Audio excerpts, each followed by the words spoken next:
19. aasta lõpus avastati Stockholmis ühe eaka mehe pärandusest nahkkaantega märkmik, mille esimesele leheküljele oli kantud kirje vene ja eesti keeles ning kuupäev, mis muutis kõike, mida me teadsime Tartu rahu sünniloost. See märkmik kuulus mehele, kes istus igas läbirääkimiste saalis, kuulis iga sõna, iga sosistust, igaüist vestlust, kuid kelle nimi ei ilmu üheski ametlikus protokollis. Ta oli tõlk. Mees, kes pidi olema nähtamatu. Mees, kes pidi unustama kõik, mida kuulis. Kuid ta ei unustanud. Ta kirjutas üles kõik, mida ametlikud protokollid ei tohtinud sisaldada. Ja tema lapselaps, 93-aastane Karl, otsustas 100 aastat hiljem rääkida. Mida Jaan Poska tegelikult lubas enamlastele sellel jaanuariööl, kui kõik teised magasid. Karl elab täna väikeses korteris Stockholmi äärelinnas, kus tema vanaisa veetis oma viimased eluaastad paguluses. Vanaisa ei rääkinud kunagi oma tööst. Ta ei maininud kunagi nimesid. Ta ei öelnud kunagi sõnagi läbirääkimistest, millest tema lapselaps luges hiljem ajalooõpikutest. Ainult surma eel, 981. aastal, andis ta Karlile võtme väikesest metallist karbist ja ütles 3 sõna. Hoia! Avalda! Kunagi! Karl ei avanud seda karpi 40 aastat. Ta teadis, et seal sees on midagi olulist, kuid ta austas oma vanaisa viimast soovi. Alles siis, kui Eesti taasiseseisvumine oli toimunud ja külma sõja varjud haihtunud, julges ta esimest korda avada selle roostetanud kaane. Sees oli märkmik, mõned fotod ja üks kiri, mida ei olnud kunagi saadetud. Kes oli see mees, kes neid märkmeid pidas? Ametlikes dokumentides kannab ta nime Eduard, kuigi see ei pruugi olla tema päris nimi. Ta oli pärit Tallinnast, õppinud Peterburi ülikoolis ja valdas vabalt 5 keelt. 19. aastal, kui Eesti Vabariik vajas meeleheitlikult inimesi, kes suudaksid suhelda uue Nõukogude võimuga, sattus ta Jaan Poska tähelepanu alla. Poska ise oli tol hetkel juba legend. Mees, kes oli juhtinud Eesti iseseisvumist, kes oli seisnud silmitsi Saksa okupatsiooniga, kes oli pidanud läbirääkimisi nii keisri esindajatega kui ka revolutsionääridega. Teda kirjeldati kui külma mõistuse meest, kes ei lasknud kunagi emotsioonidel segada diplomaatiat. Kuid märkmikus on kirjas hoopis teine Poska. Mees, kes kartis. Mees, kes kahtles. Mees, kes teadis, et iga sõna, mida ta ütleb, võib maksta tuhandete eestlaste elu. Ametlik ajalugu räägib meile, et Tartu rahuläbirääkimised algasid detsembris 19. aastal ja lõppesid veebruaris 920. Me teame kuupäevi, me teame tingimusi, me teame, et Nõukogude Venemaa tunnustas Eesti iseseisvust igaveseks. Kuid mida me ei tea? Mida ei kirjutatud protokollidesse? Eduard kirjutab oma märkmiku esimestel lehekülgedel, kuidas ta esimest korda Poskaga kohtus. See oli novembris 19. aastal, Tallinnas, hoonetüübis, mida täna enam ei eksisteeri. Poska istus laua taga, suitsetades sigaretti ja vaatas teda pikalt ilma sõnagi ütlemata. Siis küsis ta ainult ühe küsimuse. Kas te oskate vaikida? Eduard vastas jaatavalt. Poska noogutas ja ütles, et see on ainus oskus, mida ta temalt vajab. Keeleoskus on teisejärguline. Vaikimine on esmane. Kas te saate sellest aru? Sellest hetkest alates sai Eduardist vari. Ta oli kohal igal kohtumisel, kuid teda ei olnud kunagi kohal. Ta tõlkis, kuid ta ei rääkinud. Ta kuulis, kuid ta ei mäletanud. Vähemalt mitte ametlikult. Esimene öine kohtumine toimus detsembri keskel Peterburis. See ei ole kirjas üheski ajalooraamatus. Ametlikult ei toimunud sellist kohtumist kunagi. Kuid Eduard kirjutab sellest 5 leheküljel, kasutades koode ja lühendeid, mille tähenduse ta selgitas oma kinnises kirjas. Poska lahkus Tartust öösel, saatjaskond oli minimaalne. Ainult 2 meest teadsid, kuhu ta läheb. 3. mees, Eduard, istus kõrval ja ei küsinud midagi. Reis Peterburi kestis üle 2 ööpäeva, läbi sõjast laastatud maade, läbi alade, kus võim vahetas omanikku iga nädal. Peterburis ootas neid villa, mis oli kuulunud kunagi keiserliku perekonna ühele sugulasele. Nüüd elas seal enamlaste välisasjade rahvakomissariaadi esindaja, mees nimega Leonid. Eduard ei kirjuta tema perekonnanime kunagi välja, kasutades ainult initsiaal. Kohtumine algas keskööl ja kestis hommikuni.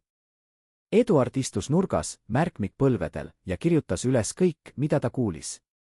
Ametlik protokoll, mis hiljem koostati, sisaldas vähem kui kümnendiku sellest, mida tegelikult räägiti. Mida Poska lubas? Märkmiku kohaselt oli esimene teema sõjalised garantiid. Eesti oli nõrk. Eesti sõjavägi oli kurnatatud. Eesti majandus oli kokku varisenud. Poska teadis, et ilma rahuta ei jääks Eestist aasta pärast midagi alles. Ta oli valmis tegema järeleandmisi, mida avalikult ei saanud tunnistada. Küsis Poskalt otse, kas Eesti on valmis jääma neutraalseks juhul, kui lääneriigid peaksid kunagi ründama Nõukogude Venemaad.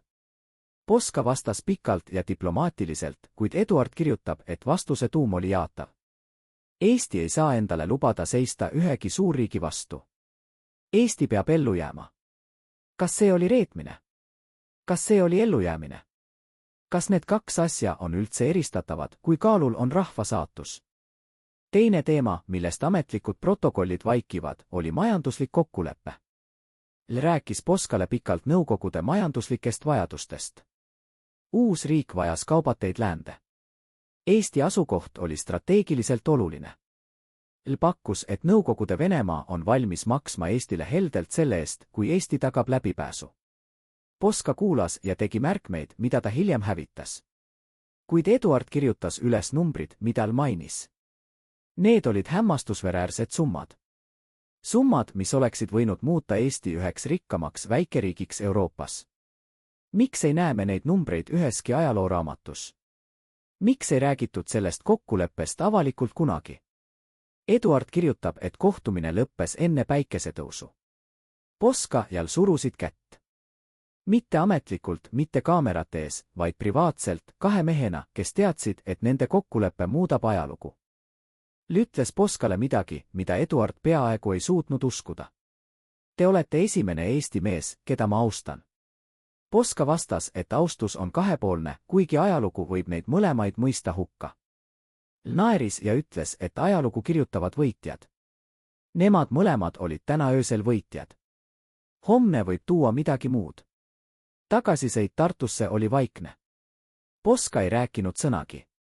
Ta vaatas aknast välja lumisele maastikule ja suitsetas ühe sigareti teise järel.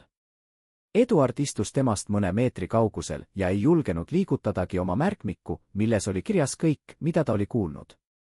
Alles Tartusse jõudes pöördus Poska Eduardi poole ja ütles midagi, mida Eduard ei unustanud kunagi.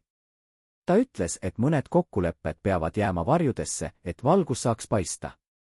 Eduard ei mõistnud tol hetkel, mida need sõnad tähendavad.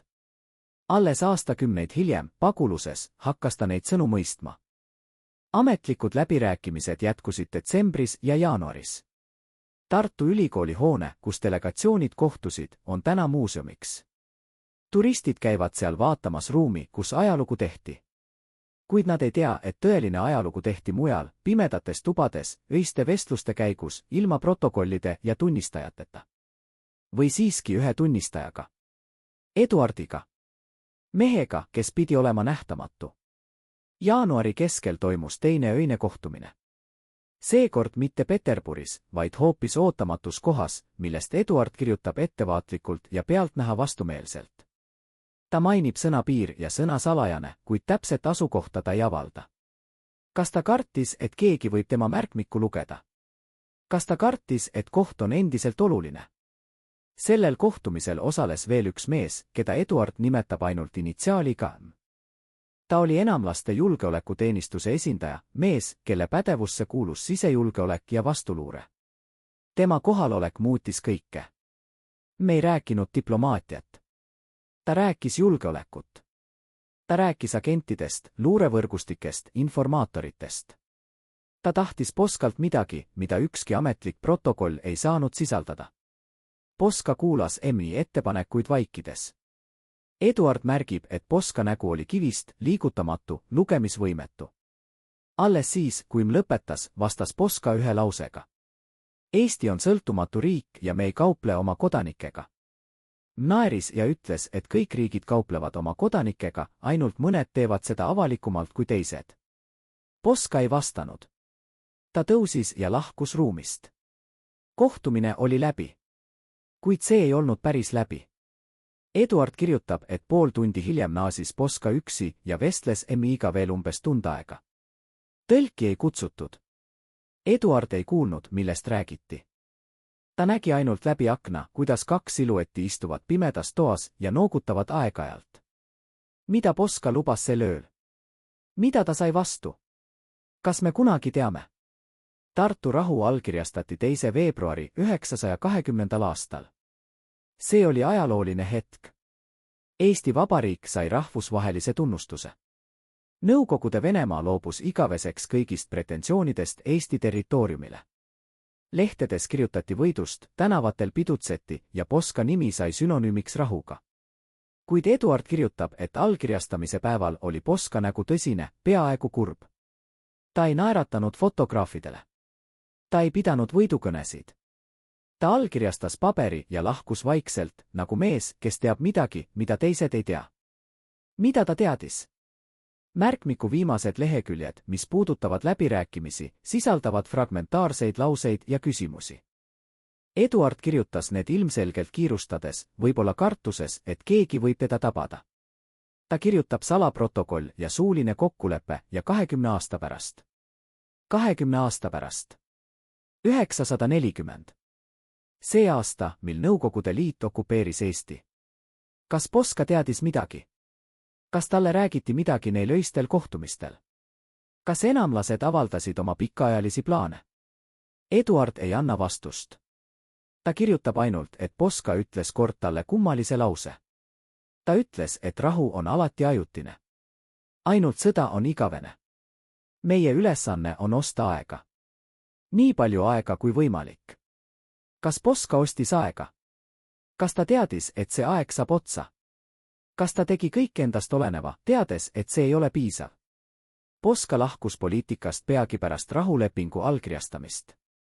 Ametlikult tervislikel põhjustel. Kuid Eduard kirjutab, et tõeline põhjus oli teine. Poska oli väsinud. Mitte füüsiliselt, vaid hingeliselt. Ta oli kandnud saladusi, mida ta ei saanud jagada kellegagi. Märkmiku viimane sissekanne, mis puudutab Poskat, on dateeritud märtsi algusega 920. aastal. Eduard kirjutab, et ta kohtus Poskaga juhuslikult Tallinnas. Poska tundis ta ära ja noogutas, kuid ei öelnud midagi. Nad möödusid teineteisest nagu võõrad. Kuid siis, viimasel hetkel, pöördus Poska tagasi ja ütles Eduardile 3 sõna. Hoidke oma märkmeid. Eduard noogutas ja Poska kadus rahva sekka. Kas Poska teadis, et Eduard oli kõik üles kirjutanud? Kas ta soovis seda? Kas ta lootis, et ühel päeval saab tõde avalikuks? Eduard lahkus Eestist 940. aastal, viimasel hetkel enne Nõukogude okupatsiooni. Ta jättis maha oma pere, oma kodu, kõik, mis tal oli. Kuid ta võttis kaasa märkmiku. Selle nahkkaantega raamatu, mis sisaldas saladusi, mida keegi teine ei teadnud. Rootsis alustas ta uut elu. Ta ei rääkinud kunagi oma minevikust. Ta ei maininud kunagi Eestit. Ta kasvatas oma lapsi rootslastena, õpetas neile rootsi keelt ja rootsi kombeid. Ainult ühel korral, oma surma eel, andis ta oma pojale võtme ja karbi ning palus, et seda ei avataks enne, kui on turvaline. Mis on turvaline? Kas me elame täna turvalises maailmas? Kas me oleme valmis kuulma tõde, mida meie esivanemad ei julgenud rääkida? Karli käes on täna märkmik, mis sisaldab vastuseid küsimustele, mida me oleme küsinud 100 aastat. Kuid kas me oleme valmis neid vastuseid kuulma? Kas me oleme valmis aktsepteerima, et meie kangelased olid ka inimesed, kes tegid kompromisse ja pidasid salatehinguid? Järgmistes peatükkides avame me märkmiku lehti ükshaaval. Me uurime, mida Eduard kuulis neil öistel kohtumistel. Me analüüsime, kas tema märkmed on usaldusväärsed. Me küsime endalt, kas ajalugu, mida meile on õpetatud, on tõde või ainult see osa tõest, mida meil lubati teada. Kuid enne kui me jätkame, peame küsima enestelt ühe küsimuse. Kas tõde on alati parem kui legend? Kas me tahame teada, mida Poska tegelikult lubas enamlastele? Või eelistame me jätkata unistamist kangelasest, kes ei teinud kunagi kompromisse? See valik on teie. Märkmik algab kuupäevaga, mida Eduard ei unustanud kunagi. See oli 1. novembriöö 19. aastal, kui ta esimest korda astus Poska kabinetisse ja sai aru, et tema elu muutub igaveseks. Ta oli tol hetkel 26-aastane noormees, kes oli just lõpetanud ülikooli ja otsis tööd. Ta ei osanud arvata, et temast saab ajaloo tunnistaja. Eduard kirjeldab Poska kabinetti detailselt. Pime ruum, üks lamp laua peal, suitsevine õhus. Aknad olid kaetud paksude kardinatega, nii et väljas toimuv ei paistnud sisse. Poska ise istus laua taga, sigaret huulte vahel ja luges mingeid dokumente. Ta ei tõstnud pilkugi, kui Eduard sisse astus. Ta jätkas lugemist veel mitu minutit, samas kui Eduard seisis ukse juures ja ootas. See oli test. Eduard mõistis seda alles hiljem. Poska tahtis näha, kas ta kannatab olla nähtamatu, kas ta talub ootamist, kas ta suudab püsida vaiksena ka siis, kui keegi teda ei märka. Alles siis, kui Poska oli lugemise lõpetanud, vaatas ta üles ja pakkus Eduardile kohta laua ees. Ta ei palunud istuda. Ta lihtsalt osutas toolile ja jätkas oma sigareti suitsetamist. Vestlus kestis vähem kui 10 minutit. Poska küsis Eduardi keeleoskuse kohta, tema perekonna kohta, tema poliitiliste vaadete kohta. Eduard vastas lühidalt ja täpselt, püüdes mitte rääkida rohkem kui vajalik. Poska noogutas iga vastuse järel, kuid tema näost ei võinud lugeda, kas ta oli rahul või mitte. Lõpuks ütles Poska midagi, mida Eduard tsiteerib märkmikus sõna-sõnalt. Ma vajan kedagi, kes on olemas, kuid keda ei ole olemas. Ma vajan kedagi, kes kuuleb, kuid ei mäleta. Ma vajan kedagi, kes näeb, kuid ei räägi. Kas te olete see inimene? Eduard vastas jaatavalt, kuigi ta ei mõistnud täielikult, mida Poska temalt ootas. Alles hiljem, esimeste kohtumiste käigus, sai ta aru, et tema roll ei ole lihtsalt tõlkimine. Tema roll on olla vari. Keegi, kes on alati kohal, kuid keda keegi ei märka. Poska andis talle juhiseid, mida Eduard järgis kogu läbirääkimiste vältel. Ära räägi kunagi kellestki, keda sa kohtad. Ära maini kunagi kohti, kus sa käid. Ära kirjuta midagi üles. Ära pea päevikut. Ära vestle kellegagi sellest, mida sa kuuled. Eduard kuulas ja noogutas. Kuid ta ei kuuletunud. Ta pidas märkmeid, kirjutades neid öösiti, hotellitubades, kiiruga ja kartuses. Ta teadis, et see on ohtlik. Ta teadis, et kui keegi avastab tema märkmiku, võib ta kaotada elu. Kuid ta ei suutnud jätta kirjutamata. Miks? Miks ta võttis selle riski? Eduard selgitab seda oma kirjas, mida ta kirjutas 10 aastaid hiljem paguluses. Ta kirjutab, et ta tundis kohustust.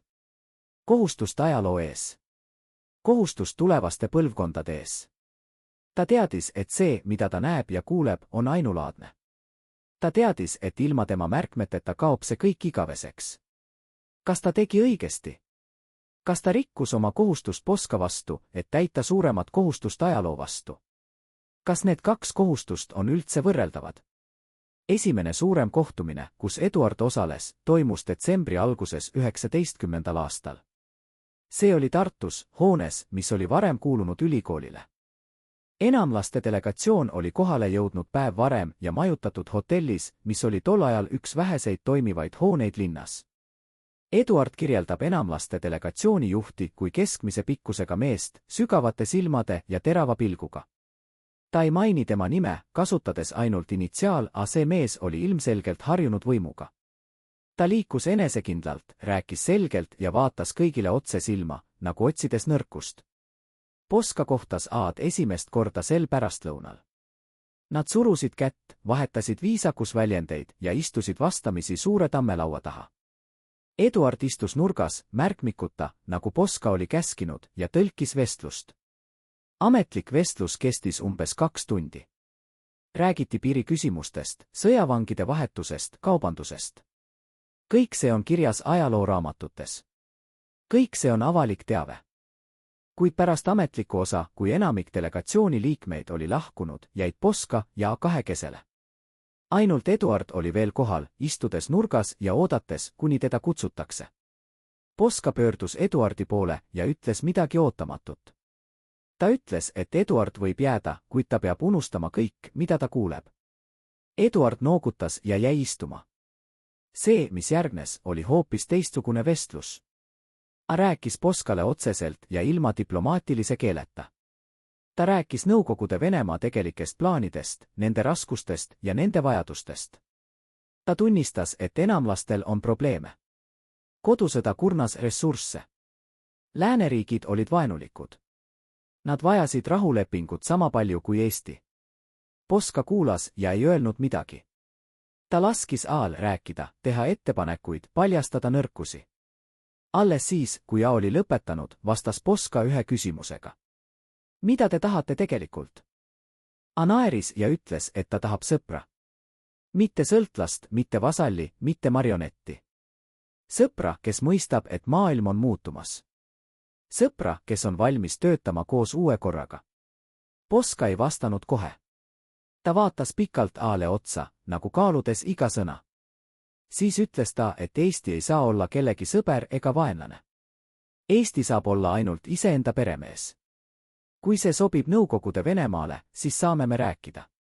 Kui ei, siis on meil probleem. A noogutas aeglaselt. Ta näis olevat rahul vastusega, kuigi Eduard ei suutnud aru saada, miks. Vestlus lõppes käepigistusega ja lubadusega kohtuda uuesti, seekord privaatsemalt. See privaatsem kohtumine toimus nädal hiljem. Ja see on kohtumine, millest ükski ajalooraamat ei räägi. Kas me oleme valmis kuulma, mis seal toimus? Kas me oleme valmis vastama küsimusele, kas meie kangelased olid ka inimesed? Nädal pärast esimest kohtumist sai Eduard käsu ilmuda õhtul kella 8 aadressile, mida ta ei tundnud. See oli maja Tartu äärelinnas, kaugel kesklinnast ja uudishimulikest silmadest. Maja kuulus kellelegi, keda Eduard ei tundnud ja kelle nime ta ei saanud kunagi teada. Ta jõudis kohale 10 minutit enne määratud aega, nagu Poska oli käskinud. Maja oli pime, ainult üks aken helendas nõrgalt. Eduard koputas uksele 3 korda, nagu oli juhendatud, ja uks avanes ilma hääleta. Sees ootas teda mees, keda ta ei tundnud. Mees viis ta koridorist läbi tagakambrisse, kus Poska juba istus, suitsetades ja vaadates teed, mis oli kallatud, kuid millest ta ei olnud joonud. A saabus 10 minutit hiljem, üksi, ilma saatjateta. See oli ebatavaline. Ametlikel kohtumistel ei ilmunud delegatsiooni juht kunagi üksi. See oli turvarisk. See oli protokolli rikkumine. Kuid sel ööl ei kehtinud ükski protokoll. Vestlus kestis üle 4 tunni. Eduard istus nurgas ja tõlkis, kuigi mõlemad mehed, nagu selgus, rääkisid piisavalt teise keelt, et mõista ka ilma tõlgita. Tema roll oli pigem tunnistaja kui tõlgi roll. Mida räägiti? Eduard kirjutab sellest oma märkmikus umbes 20 leheküljel, kasutades koode ja viiteid, mida ta selgitab oma kirjas. Vestluse põhiteemad olid 3. Esiteks territoriaalsed küsimused. Ametlikel läbirääkimistel oli piirijoon põhjalik vaidlusteema. Kuid sel ööl rääkisid Poska ja piirist hoopis teisiti. Nad rääkisid sellest, mis on oluline ja mis ei ole. A tunnistas, et teatud territooriumid ei ole Nõukogude Venemaale strateegiliselt olulised. Ta oli valmis neid loovutama, kui Poska nõustub teatud tingimusega. See tingimus oli teine teema. Julgeolekukoostöö. A tahtis, et Eesti jagaks teavet teatud organisatsioonide ja isikute kohta, kes võisid olla Nõukogude võimu jaoks ohtlikud. Ta ei nõudnud nende isikute üleandmist. Ta tahtis ainult teavet. Poska vastus oli, Eduardi märkmiku kohaselt, keeruline. Ta ei öelnud ei. Kuid ta ei öelnud ka jah. Ta ütles, et Eesti on valmis tegema koostööd vastastikuselt kasulikel tingimustel. Ta ütles, et teabevahetus on võimalik, kui see ei kahjusta Eesti huve. Ta ütles palju sõnu, mis ei tähendanud midagi konkreetset, kuid mis andsid A-le piisavalt alust arvata, et kokkulepe on võimalik. 3. teema oli majandus. See oli pikim vestluse osa. A selgitas Poskale Nõukogude majandusplaane, vajadust kaubateede järele, vajadust välisvaluuta järele. Ta tegi ettepaneku, mille kohaselt Eesti saaks olla Nõukogude Venemaa värav läände. Eesti saaks transiidilt tulu, mis teeks väikeriigist ühe rikkama riigi Euroopas. Poska kuulas ja tegi märkmeid. Ta ei lubanud midagi konkreetset, kuid ta ka ei keeldunud. Ta jättis ukse avatuks. See oli tema meetod, nagu Eduard hiljem mõistis. Poska ei öelnud kunagi ei. Ta jättis alati võimaluse edasiseks vestluseks, edasiseks läbirääkimiseks, edasiseks kompromissiks. Vestlus lõppes varajastel hommikutundidel. Poska ja A surusid kätt, nagu vanad sõbrad, mitte nagu vastased läbirääkimistel. Nad leppisid kokku, et kohtuvad uuesti, seekord Peterburis, kus nad saavad rääkida veel privaatsemalt. See Peterburi kohtumine on see, millest ma rääkisin selle saate alguses. See öine kohtumine, mis muutis kõike. Kuid enne kui me jõuame Peterburi, peame mõistma konteksti. Peame mõistma, mis toimus samal ajal Eestis, Venemaal ja Euroopas. Peame mõistma, miks Poska oli valmis tegema järeleandmisi, mida ta avalikult kunagi ei tunnistanud. 19. aasta oli Eesti jaoks ellujäämise aasta. Iseseisvussõda oli kestnud üle aasta. Tuhandeid eestlasi oli langenud. Majandus oli kokku varisenud. Linnad olid poolenisti tühjad, sest inimesed olid põgenenud maale, kus oli lihtsam toitu leida. Poska teadis, et Eesti ei suuda sõdida lõputult. Ta teadis, et ilma rahuta ei jää Eestist midagi alles. Ta oli valmis tegema kõike, mis oli vajalik, et tagada rahu. Kas see oli reetmine? Või oli see ellujäämine? See küsimus kummitab meid siiani. Ja me peame sellele ise vastama. Eduard kirjutab, et Poska ei olnud kunagi kindel, kas ta tegi õigesti. Ta kahtles. Ta kartis. Ta veetis öid magamata, arutades iseendaga, kas tema kompromissid on õigustatud. Ta ei olnud külm diplomaatiline masin, nagu ajalooraamatud teda kujutavad. Ta oli inimene, kes kandis tohutut koormat. Ühel ööl, vahetult enne Peterburi reisi, tuli Poska Eduardi juurde ja istus temaga maha. Ta ei rääkinud midagi tööst. Ta rääkis oma perekonnast, oma lastest, oma unistustest. Ta rääkis Eestist, mida ta tahtis näha tulevikus. Vabast Eestist, kus tema lapsed saavad kasvada ilma sõjahirmuta. Siis küsis ta Eduardilt otse, kas Eduard usub, et see on võimalik. Kas Eduard usub, et Eesti saab olla vaba?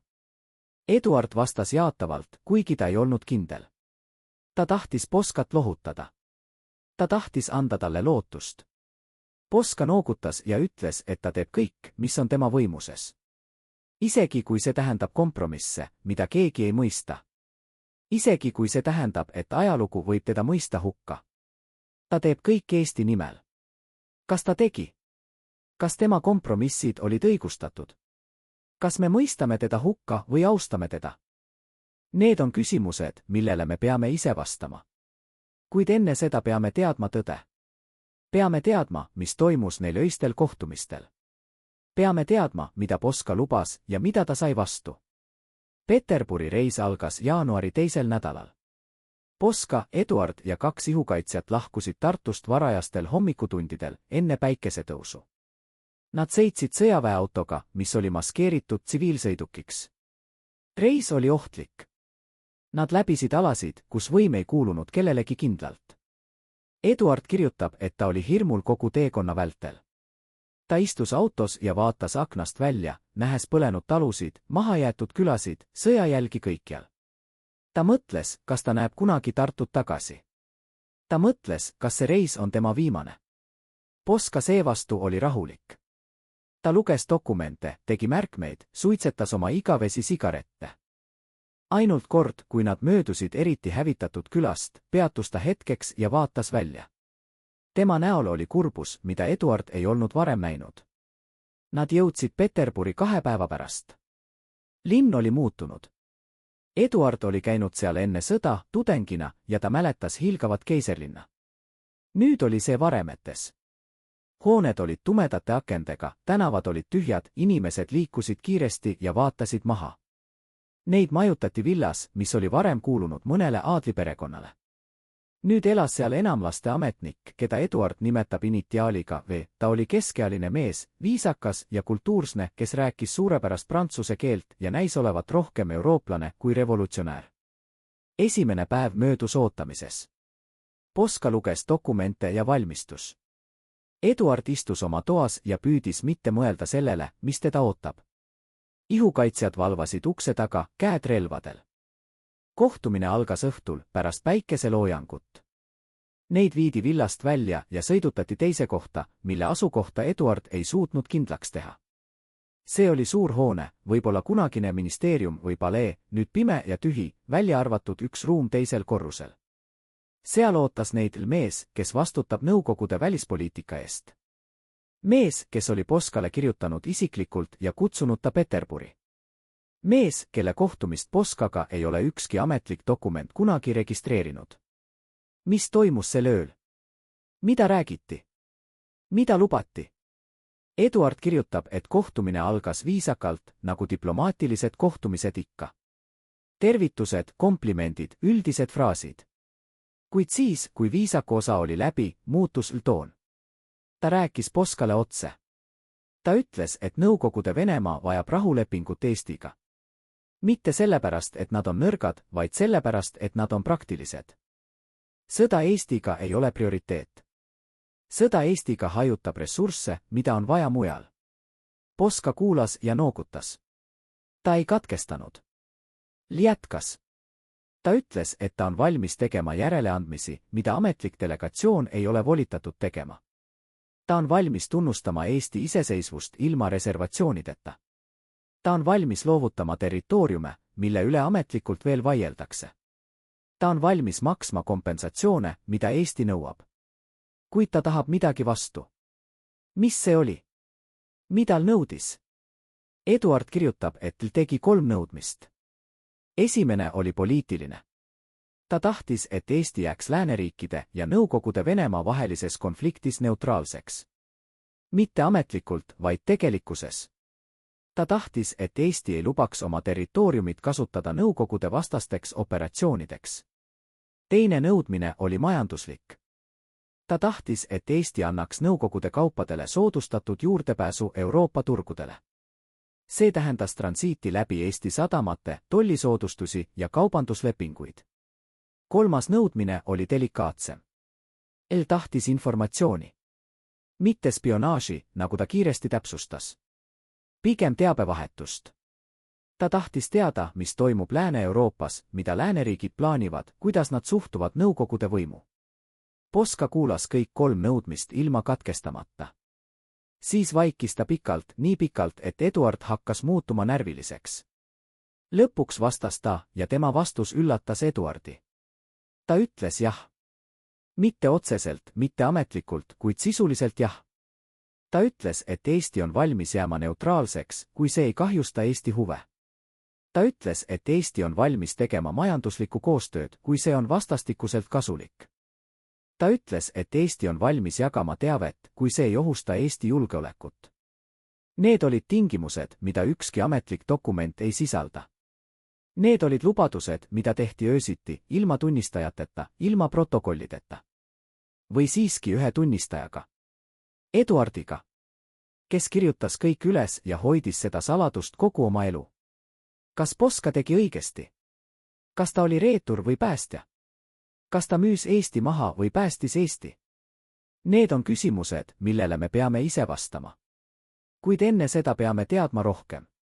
Peame teadma, mis juhtus pärast seda kohtumist. Peame teadma, kuidas need salajased kokkulepped mõjutasid Tartu rahuläbirääkimisi. Peame teadma, kas Poska pidas oma lubadusi. Ja me peame küsima endalt, kas meie oleksime teinud teisiti. Kui meie oleksime olnud Poska asemel, kui kaalul oleks olnud meie rahva saatus, mida meie oleksime teinud, kohtumine Peterburis ei lõppenud LI 3 nõudmisega, nagu võiks arvata ametlike ajalooraamatute põhjal, mis sellest kohtumisest niikuinii ei räägi. Eduard kirjutab, et pärast Poska vastust tekkis pikk vaikus, mille jooksul vaatas Poskale otsa nagu kaaludes, kas ta võib usaldada seda meest, kes istub tema vastas ja lubab asju, mida ükski ametlik dokument ei kinnita kunagi. Siis tõusis püsti ja lahkus ruumist ilma sõnagi, jättes Poska ja Eduardi üksi pimedusse, kus ainult üks küünal valgustas nende nägusid. Poska ei liikunud. Ta istus toolil, käed süles ja vaatas seina poole, kus rippus kunagise aadliperekonna portree, mille silmad olid välja kraabitud, nagu oleks keegi tahtnud kustutada minevikku ennast. Eduard ei julgenud midagi öelda. Ta ootas, nagu ta oli õppinud ootama, vaikselt ja nähtamatult, kuni keegi teine teeb esimese sammu. Naasis umbes veerand tunni pärast, kuid ta ei olnud enam üksi. Temaga koos tuli mees, keda Eduard ei olnud kunagi varem näinud, kuid kelle kohalolek muutis kogu ruumi atmosfääri. See mees oli vanem kui hallivate juustega ja sügavate kortsudega näol, mis rääkisid aastatest, mil ta oli näinud asju, mida enamik inimesi ei näe kunagi. Ta ei tutvustanud ennast. Ta istus lihtsalt laua taha ja vaatas Poskat pikalt, nagu uurides teda. Eduard nimetab seda meest oma märkmikus initiaaliga, kuid ta ei selgita kunagi, kes see mees oli või millist rolli ta mängis Nõukogude võimustruktuurides. Ta kirjutab ainult, et Käi kohalolek muutis kõike, et pärast Käi saabumist ei rääkinud Poska enam diplomaatiliselt, vaid otse, nagu mees, kes teab, et ta räägib kellegagi, kes teeb tegelikke otsuseid. Ka alustas vestlust küsimusega, mis üllatas Eduardi täielikult. Ta küsis Poskalt, kas Poska usub, et Eesti suudab püsida iseseisvana järgmised 20 aastat. Mitte 100 aastat, mitte igavesti, vaid täpselt 20 aastat. See number tundus Eduardile kummaline, peaaegu prohvetlik, arvestades seda, mis juhtus 940. aastal.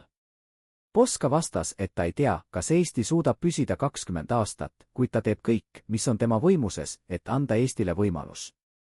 Ta ütles, et väikeriigi saatus sõltub alati suurriikidest, kuid väikeriik saab teha valikuid, mis suurendavad tema ellujäämise tõenäosust. Ta ütles, et tema ülesanne on teha neid valikuid, isegi kui need valikud on rasked ja isegi kui ajalugu võib teda mõista hukka. Ka noogutas aeglaselt, nagu oleks ta kuulnud täpselt seda, mida ta ootas kuulda. Siis ütles ta midagi, mida Eduard tsiteerib oma märkmikus sõna-sõnalt, sest need sõnad jäid talle meelde kogu eluks. Ütles, et ajalugu ei mõista kunagi hukka neid, kes teevad rasked valikud, vaid ainult neid, kes keelduvad valimast. Ta ütles, et Poska on mees, kes valib, ja see teeb temast liitlase, mitte vaenlase. Mida see tähendas? Mida pakkus Poskale? Eduard kirjutab, et järgmine tund oli kõige intensiivsem vestlus, mida ta oli kunagi kuulnud, kuid ta ei suuda seda täielikult rekonstrueerida, sest ta ei mõistnud kõike, mida räägiti. Käi ja Poska rääkisid viidetest ja koodidest, mida Eduard ei tundnud, mainisid nimesid, mida ta ei olnud kunagi kuulnud, ja arutasid stsenaariume, mis tundusid talle tol hetkel fantastilised. Kuid ühe asja mõistis Eduard selgelt. Rääkis tulevikust. Mitte lähitulevikust, mitte järgmisest aastast või isegi järgmisest kümnendist, vaid kaugemast tulevikust, ajast, mil maailm on muutunud ja mil praegused konfliktid on unustatud. Ta rääkis ajast, mil Nõukogude Venemaa on tugev ja mil väikeriigid peavad valima, kas nad on sõbrad või vaenlased. Poska kuulas ja ei katkestanud. Ta tegi märkmeid paberile, mida ta hiljem hävitas, nagu Eduard nägi oma silmaga. Alles siis, kui oli lõpetanud, esitas Poska oma küsimuse. Ta küsis, mida ka tahab temalt täna, mitte homme, mitte 20 aastat pärast, vaid täna, sel ööl, selles ruumis. Ka vastas, et ta tahab ainult üht asja. Ta tahab Poska sõna. Mitte allkirja, mitte dokumenti, mitte ametlikku lepingut, vaid sõna. Sõna, et Eesti ei saa kunagi baasiks jõududele, kes tahavad hävitada Nõukogude võimu. Sõna, et Eesti jääb neutraalseks, mis iganes ka ei juhtuks. Poska vaikis pikalt. Eduard kirjutab, et ta nägi, kuidas Poska käed värisesid kergelt, kuigi tema nägu jäi rahulikuks. See oli hetk, mil kaalul oli kõik. See oli hetk, mil Poska pidi otsustama, kas ta annab lubaduse, mida ta ei pruugi suuta pidada, või keeldub ja riskeerib kõigega, mille nimel ta oli töötanud. Lõpuks vastas Poska. Ta ütles, et ta annab oma sõna, kuid tingimusel. Tingimus oli, et Nõukogude Venemaa peab samuti andma oma sõna. Sõna, et nad ei sekku Eesti siseasjadesse. Sõna, et nad austavad Eesti iseseisvust mitte ainult paberil, vaid ka tegelikkuses. Sõna, et nad ei kasuta oma mõjuvõimu Eesti destabiliseerimiseks. Ka noogutas ja ütles, et see on vastuvõetav. Ta ütles, et Nõukogude Venemaa annab oma sõna. Ta ütles, et see sõna kehtib seni, kuni Eesti peab oma sõna. Kas see oli leping? Kas see oli kokkulepe? Kas see oli midagi, mida saab nimetada ametlikuks? Eduard kirjutab, et ta ei tea. Ta teab ainult, et kaks meest surusid kätt pimedas ruumis, ilma tunnistajateta, ilma dokumentideta, ja et see käepigistus muutis ajalugu. Kohtumine lõppes enne koitu. Poska ja Eduard viidi tagasi villasse, kus nad olid majutatud, ja järgmisel päeval alustasid nad tagasi teekonda Tartusse. Poska ei rääkinud kogu teekonna vältel sõnagi sellest, mis oli toimunud. Ta luges dokumente, suitsetas sigarette ja vaatas aknast välja, nagu poleks midagi juhtunud. Alles Tartusse jõudes, kui nad olid üksi Poska kabinetis, pöördus Poska Eduardi poole ja ütles midagi, mida Eduard ei unustanud kunagi. Ta ütles, et see, mida nad olid kuulnud ja näinud, ei tohtinud kunagi päevavalgust näha. Ta ütles, et Eduard peab unustama kõik, mida ta teab. Ta ütles, et Eesti tulevik sõltub sellest, kas nad suudavad hoida saladusi. Eduard noogutas ja lubas vaikida. Kuid ta ei pidanud oma lubadust. Ta kirjutas kõik üles, öösiti, salaja, kartuses ja lootuses, et ühel päeval saab tõde avalikuks. Kas ta tegi õigesti? Kas ta reetis Poska usalduse? Või täitis ta suuremat kohustust ajaloo ees? Ametlikud läbirääkimised jätkusid jaanuaris ja veebruaris, nagu ajalooraamatud kirjeldavad. Delegatsioonid kohtusid Tartus, vahetasid ettepanekuid ja vastuettepanekuid, vaidlesid piiride ja kompensatsioonide üle. Kõik see on avalik teave, kõik see on dokumenteeritud, kõik see on osa ametlikust ajaloost. Kuid Eduard kirjutab, et ametlikud läbirääkimised olid teater. Mitte selles mõttes, et need olid võltsitud, vaid selles mõttes, et tõelised otsused olid juba tehtud. Peterburi öine kohtumine oli määranud raamid, mille sees ametlikud läbirääkijad said liikuda. Nad said vaielda detailide üle, kuid põhimõtted olid juba paigas. Eduard kirjeldab, kuidas Poska käitus ametlikel läbirääkimistel teisiti kui öistel kohtumistel. Ametlikult oli ta range ja nõudlik, keeldudes järeleandmistest ja kaitstes Eesti huve iga hinna eest. Ta esines kui mees, kes ei tee kompromisse, kes seisab kindlalt oma põhimõtete eest, kes ei anna järele survele. Kuid Eduard teadis, et see oli mask, ta teadis, et Poska oli juba teinud järeleandmisi, mida ametlikud protokollid ei kajasta. Ta teadis, et Poska mängis rolli, mis oli vajalik selleks, et Eesti avalikkus ja lääneriigid usuksid, et Tartu rahu oli võit, mitte kompromiss. Kas see oli petmine? Kas see oli diplomaatia? Kas need kaks asja on üldse eristatavad? Veebruari alguses, vahetult enne rahulepingu allkirjastamist, toimus veel üks öine kohtumine, millest Eduard kirjutab oma märkmikus. See kohtumine oli teistsugune kui eelmised. See ei toimunud Peterburis ega Tartus, vaid kusagil vahepeal, kohas, mida Eduard kirjeldab kui mahajäetud mõisa, kus tuul ulub läbi purunenud akende ja kus mineviku varjud näivad elavat seinte vahel. Sellel kohtumisel osales ainult Poska ja üks mees, keda Eduard ei olnud kunagi varem näinud. See mees ei olnud diplomaat ega ametnik. Ta oli sõjaväelane, kõrge auastmega ohvitser, kes kandis Nõukogude mundrit, kuid kelle käitumine viitas millegi muule, millegi vanemale ja sügavamale kui revolutsioon. Eduard ei saanud sellel kohtumisel viibida. Poska käskis tal oodata teises ruumis, kus ta istus pimeduses ja kuulas tuult, mis puhus läbi pragude seintes. Ta kuulis hääli teisest ruumist, kuid ta ei suutnud eristada sõnu. Ta kuulis ainult toone, vahel valjemaid, vahel vaiksemaid, vahel peaaegu sõbralikke, vahel peaaegu vaenulikke. Kohtumine kestis üle 3 tunni. Kui Poska lõpuks väljus, oli tema nägu kahvatu ja tema käed värisesid. Ta ei öelnud Eduardile sõnagi. Ta kõndis lihtsalt autoni ja istus sisse, vaadates enda ette tühja pilguga. Alles teel tagasi Tartusse, kui auto sõitis läbi öise metsa, pöördus Poska Eduardi poole ja ütles midagi, mida Eduard tsiteerib oma märkmikus. Ta ütles, et mõned kokkulepped on nii rasked, et neid ei saa kunagi unustada, kuid neid ei saa ka kunagi meenutada. Ta ütles, et ta on just teinud sellise kokkuleppe. Ta ütles, et Eesti tulevik on nüüd kindlam, kuid hind oli kõrge. Mis oli see hind? Mida Poska lubas sellel ööl? Eduard ei tea. Ta ei kuulnud vestlust. Ta nägi ainult Poska nägu pärast seda ja ta teadis, et midagi oli muutunud. Tartu rahu allkirjastati 2. veebruaril 1920. aastal. See oli ajalooline päev. Eesti Vabariik sai esimese de jure tunnustuse maailmas. Nõukogude Venemaa loobus igaveseks kõigist pretensioonidest Eesti territooriumile. Lehtedes kirjutati võidust ja tänavatel pidutseti. Kuid Eduard kirjutab, et allkirjastamise päeval oli Poska nägu tõsine. Ta ei naeratanud fotograafidele. Ta ei pidanud võidukõnesid. Ta allkirjastas dokumendi, surus kätt enamlaste delegatsiooni juhile ja lahkus vaikselt, nagu mees, kes teab midagi, mida teised ei tea. Eduard järgnes talle. Ta nägi, kuidas Poska kõndis mööda Tartu tänavaid, üksi, ilma saatjateta ja peatus silla peal, mis viis üle Emajõe. Poska seisis seal pikalt, vaadates vett, mis voolas tema all, ja suitsetas sigaretti. Eduard ei julgenud teda segada.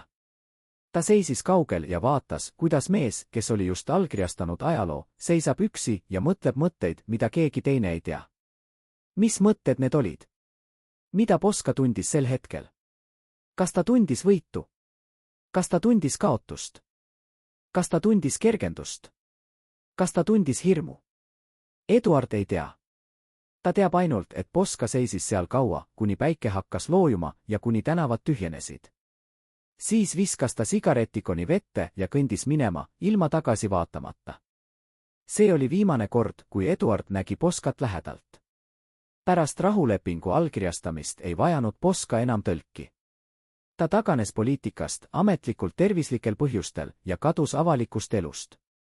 Eduard jätkas oma elu, töötas tõlgina teistes asutustes, kuid ta ei unustanud kunagi neid kuid, mil ta oli olnud ajaloo tunnistaja. Poska lahkus sellest maailmast märtsis 920. aastal, vähem kui 2 kuud pärast rahulepingu allkirjastamist. Ametlikult oli põhjuseks pikaajaline haigus, mis oli kurnanud tema tervist juba aastaid. Kuid Eduard kirjutab oma märkmikus, et ta ei usu ametlikku versiooni. Ta kirjutab, et Poska oli mees, kes kandis liiga suurt koormat ja et see koorem murdis ta lõpuks. Kas see on tõsi? Kas Poska kannatas oma saladuste all? Kas öised kohtumised ja salajased kokkulepped kurbasid tema hinge nii palju, et ta ei suutnud enam edasi elada? Eduard ei anna vastust. Ta esitab ainult küsimuse ja jätab lugeja ise otsustama. Poska matused olid suured ja pidulikud. Tuhandeid inimesi tuli teda saatma. Lehed kirjutasid temast kui kangelasest, kui mehest, kes päästis Eesti. Keegi ei teadnud öistest kohtumistest. Keegi ei teadnud salajastest kokkulepetest. Keegi ei teadnud, mida Poska oli tegelikult teinud Eesti nimel. Ainult Eduard teadis. Ja ta vaikis. Aastad möödusid. Eesti Vabariik kasvas ja arenes. Majandus tugevnes, kultuur õitses, rahvas elas rahulikult. Tartu rahu näis olevat tõeline võit, tõeline algus uuele ajastule. Keegi ei mõelnud enam öistele kohtumistele, mis olid toimunud enne rahulepingu allkirjastamist. Kuid Eduard mäletas. Ta mäletas iga sõna, iga pilku, iga käepigistust. Ta mäletas Poska nägu pärast viimast öist kohtumist. Ta mäletas käi küsimust 20 aasta kohta. Ta mäletas kõike ja ta kirjutas kõik üles. 30. aastatel, kui Euroopas hakkasid puhuma uued tuuled, hakkas Eduard muretsema. Ta nägi, kuidas maailm muutub, kuidas jõudude tasakaal nihkub, kuidas väikeriikide saatus muutub üha ebakindlamaks. Ta mõtles käi sõnadele 20 aasta kohta ja ta kartis. 939. aastal, kui Nõukogude Liit ja Saksamaa sõlmisid pakti, mis jagas Ida-Euroopa mõjusfäärideks, mõistis Eduard, et oli teadnud midagi, mida teised ei teadnud. Ta mõistis, et öised kohtumised olid olnud osa suuremast mängust, mida ta ei olnud suutnud tol ajal mõista. 940. aastal, kui Nõukogude väed marssisid Eestisse, oli Eduard üks viimastest, kes lahkus. Ta jättis maha kõik, mis tal oli, välja arvatud üks asi. Märkmik. See nahkhaantega raamat, mis sisaldas saladusi, mida keegi teine ei teadnud.